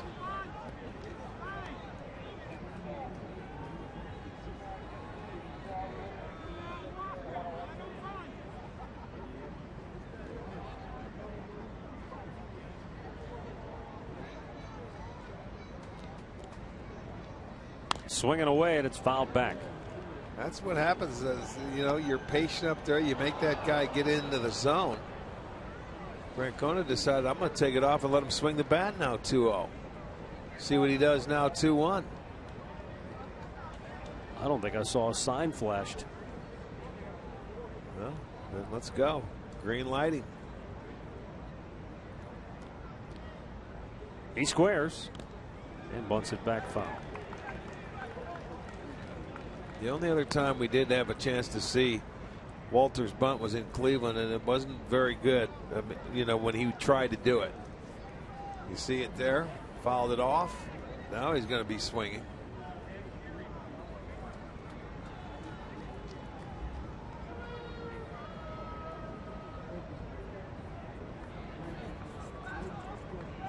Petrichka's 2-2 ran inside and missed full count.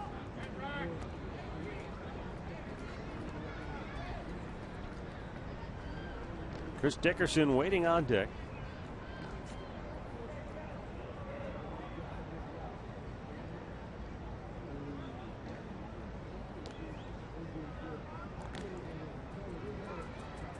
Payoff pitch. Popped him up left field near the line, and it will drop foul. So Walters will come back and try again. That nearly got inside the chalk. Nobody could get to it. Gillespie with his back to the field, you could see him miss by about a foot or two.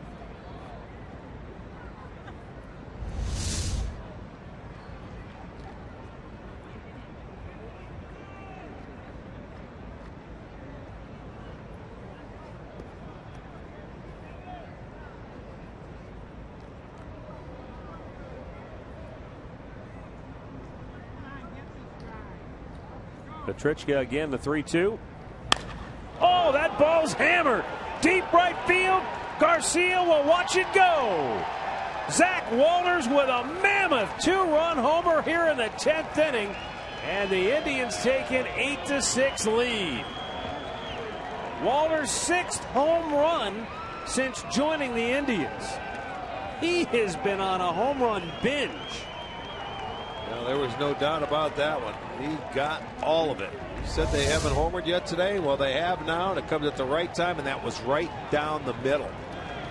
And he's a low ball hitter. You can see he just gets the barrel head of the bat, short, quick to the baseball. And that's sending some people to the exits. So the Indians take a 8-6 lead. And Petrichka, he's done. Well, Petrichka gave up the game-winning home run his last time out Sunday in New York. Now he gives up the go-ahead home run here in the 10th. And Zach Walters, his home runs have all been clutch. All 6 of his home runs. 4 have given the Indians the lead. 2 have tied the game. This one has the Tribe looking good in the 10th.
(8-6). The Indians lead it thanks to Zach Walters' 2-run homer here in the 10th inning. And now Jake Petrichka, who did not retire a batter, is out. Michael Clayto is in.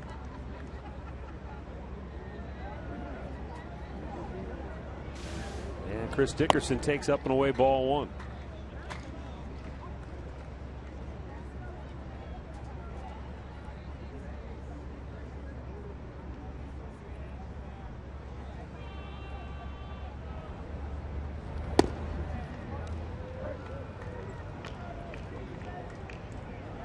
Mike Pocta tells me the Indians with 8 extra inning home runs. It's the most in the majors. Well, you think about all the walk-off homers they've had at home Seven. this year. Yeah. 7 at home, yeah. Well, that's right. I don't know how many were in extra innings there. Had to be a few.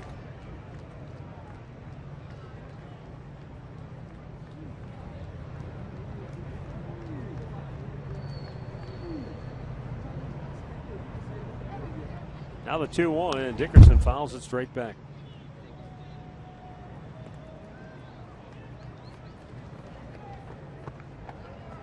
Nobody out. Sure wouldn't hurt to add on because the White Sox have Ramirez, Abreu, Garcia. Yeah, the Indians trying to win in this ballpark just for the second time this year in their 8th game.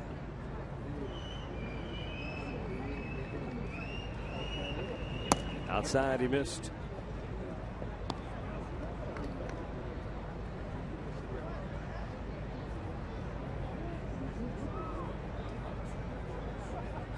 Three and 2 the count for Chris Dickerson.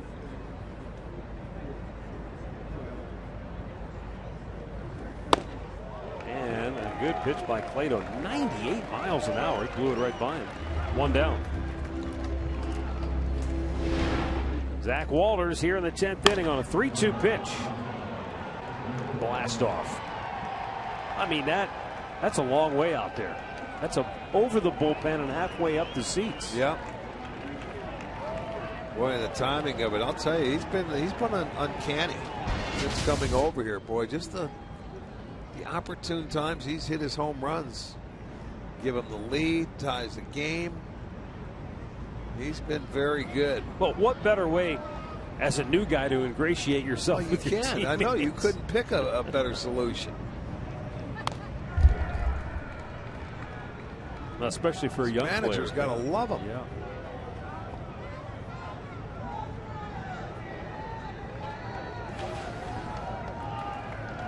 Roberto Perez, like Zach Walters, and even though Tyler Holt had a tough night swinging the bat this evening, those guys have all made contributions.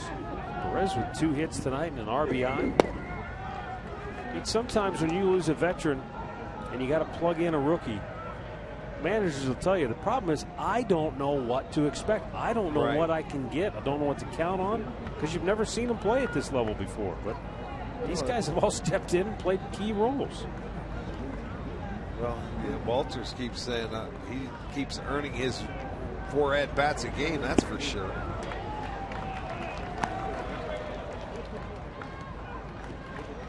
And I think Terry Francona, like most managers, would tell you, look, he's going to have some games like the Astros, last 2 games against the Astros, where he'll go over and maybe not look real good.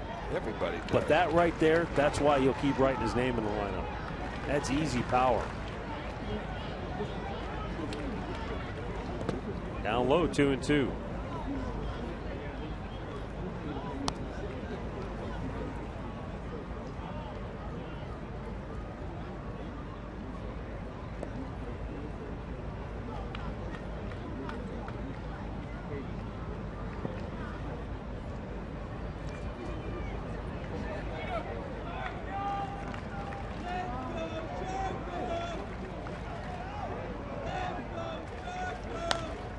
Popped up, back out of play.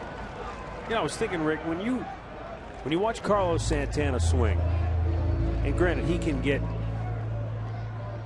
a little pull happy at times, but when he swings hard, long, yes. And Walters, it doesn't look like he really puts a lot of effort into his swing, and the ball just explodes off his bat. Yes, it's fun to watch. Now Santana can hit him a long way too, don't get me wrong, but it's just 2 different approaches. The 2-2. Perez strikes out, 2 down.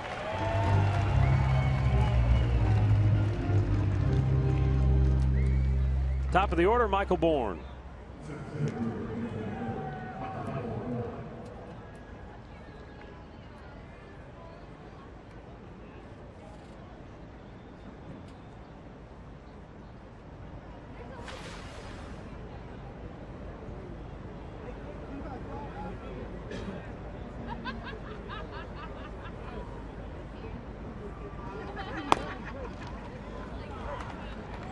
You saw him obviously at the very, very end of his career, but Frank Robinson, was he a guy that just sort of the ball just jumped off of his bat? Yeah. Him, Hank Aaron, quick wrists, those lightning quick wrists for You never saw Hank Aaron fall down when he swung and missed. What a great. Plus he hit 300 every year. Oh yeah. His hands were phenomenal. Those guys, great plate coverage. Yaz was a little different. You know, he'd have the big swing. Bourne chased one up the ladder, and Michael Clado strikes out 3 in a row. But not before Zach Walters goes deep. A 2-run shot gives the Indians the lead.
The Indians now lead at 8-6. But as I said, the White Sox have their last at bat, and they've got their best 3 hitters coming up. Alexei Ramirez, Jose Abreu. Oh, there's a little surprise too. Cody Allen's not in the ball game. Yeah, looking out there, Brian Shaw is staying on as you see Lonnie Chisenhall in the game, and Cody's not up in the bullpen, so obviously he is down for tonight. Yeah. Don't know why. I saw him sitting in the bullpen earlier. I don't know if he's still out there. Just staying away from him tonight, giving him an extra day's rest. Yeah. Hopefully yesterday off. Hopefully there's nothing wrong with him. Curious, to say the least. Well, of course. When you just take the lead extra innings, you got a 2-run lead. It's time for your closer, and he's not in there, so there's got to be a reason why. And Shaw's already pitched an inning in the 3rd. To right field. Long run for Dickerson on the move. He makes the catch. 1 away. Good jump by Dickerson. And Ramirez will head back to the dugout. 1 away. Well, that's a good thing. You keep that guy off a base in front of this guy.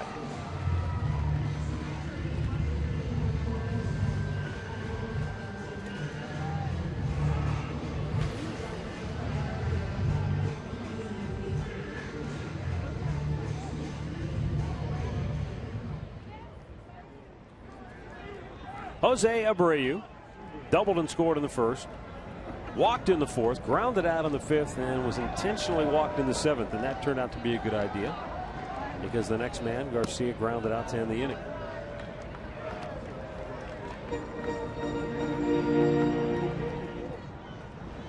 Bart Swain, Indians media relations director, says Cody Allen did make 71 pitches in 3 straight days, so sounds like just a chance to give him a couple of days off in a row. As you said, Rick, with the day off yesterday, and they're probably just trying to stay away from him again. He doesn't look happy about it, but that's the competitor that he is. Look at that, 91 over the week. Yeah, okay, there you go. The 28-15. Yeah. Yeah. Abreu swing and a miss. And Brian Shaw gets the 1-2. Brian Shaw is no stranger to hard work either. He and Cody Allen, along with Mark Zubchinski, these guys have logged a ton of appearances. A lot of big outs this year. And Atch is he's right he's up there sneaking with up behind him, isn't he? He may not have the number of appearances, but middle part of the ball game comes in for some really big outs as well. Well, Atch and Zubchinski, they both have 58 appearances. Okay. Shaw's at 65, and then Cody's right behind him at 62. So yeah, those four have been Iron Men. And Shaw really. And they're going to have to continue to be. So that's why you got to pick and choose your spots. That's why Francona's given an extra day off, man. He'll be ready to go, rock and roll, and let Shaw get it done. He's going to get the first two out.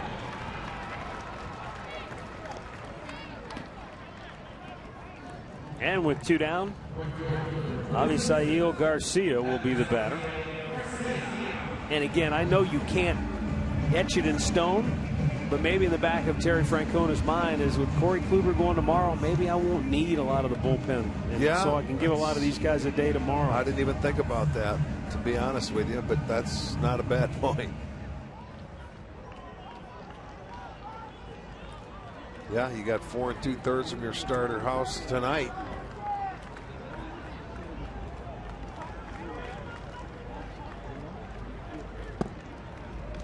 And a breaking ball in there for a strike.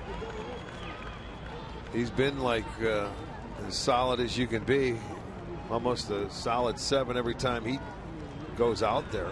Let's hope that holds true tomorrow. Well, I'll say this, and I know you agree. I just look, we cover them, and it may sound like, well, of course you're going to say that. You're covering these guys every day, but Terry Francona and Mickey Callaway deserves a lot of credit too. They've handled this pitching staff, top to bottom, masterfully this year. It's not easy to do when you've got some guys who are going for career highs in games pitched, and multiple guys doing that. Well, we could start getting into it at some point in time. We will. When you think about it, they had 3 starters in their first 5 the first month of the season that didn't have a win. Yeah. One of them was Justin Masterson, and he's no longer even with your staff. Shaw strikes out Garcia to end the game, and the Indians bullpen with another terrific performance here tonight. As they finish things off, Shaw closes it down for Cleveland. He gets the win, and the Indians emerge with an 8-6 victory over the White Sox here this evening. The Indians go to 67-63 as they push themselves now 4 games over the 500 mark. And the White Sox drop to 59-72. So only the second time this year the Indians have been able to shake hands at the end of a game in the city of Chicago. This is a big one, though, because this baby could have very easily gone the other way. Zach Walters, though, sends everybody home happy on the Cleveland side as they're giving them the business now, too. So time for our key play of the game, brought to you by Key Bank. Well, I like it. The offense comes out today. They score 8 runs. They end up winning the game. And in the 10th inning, Zach Walters, a guy that has hit some big home runs in his short time here, does it again, man. A 2-run home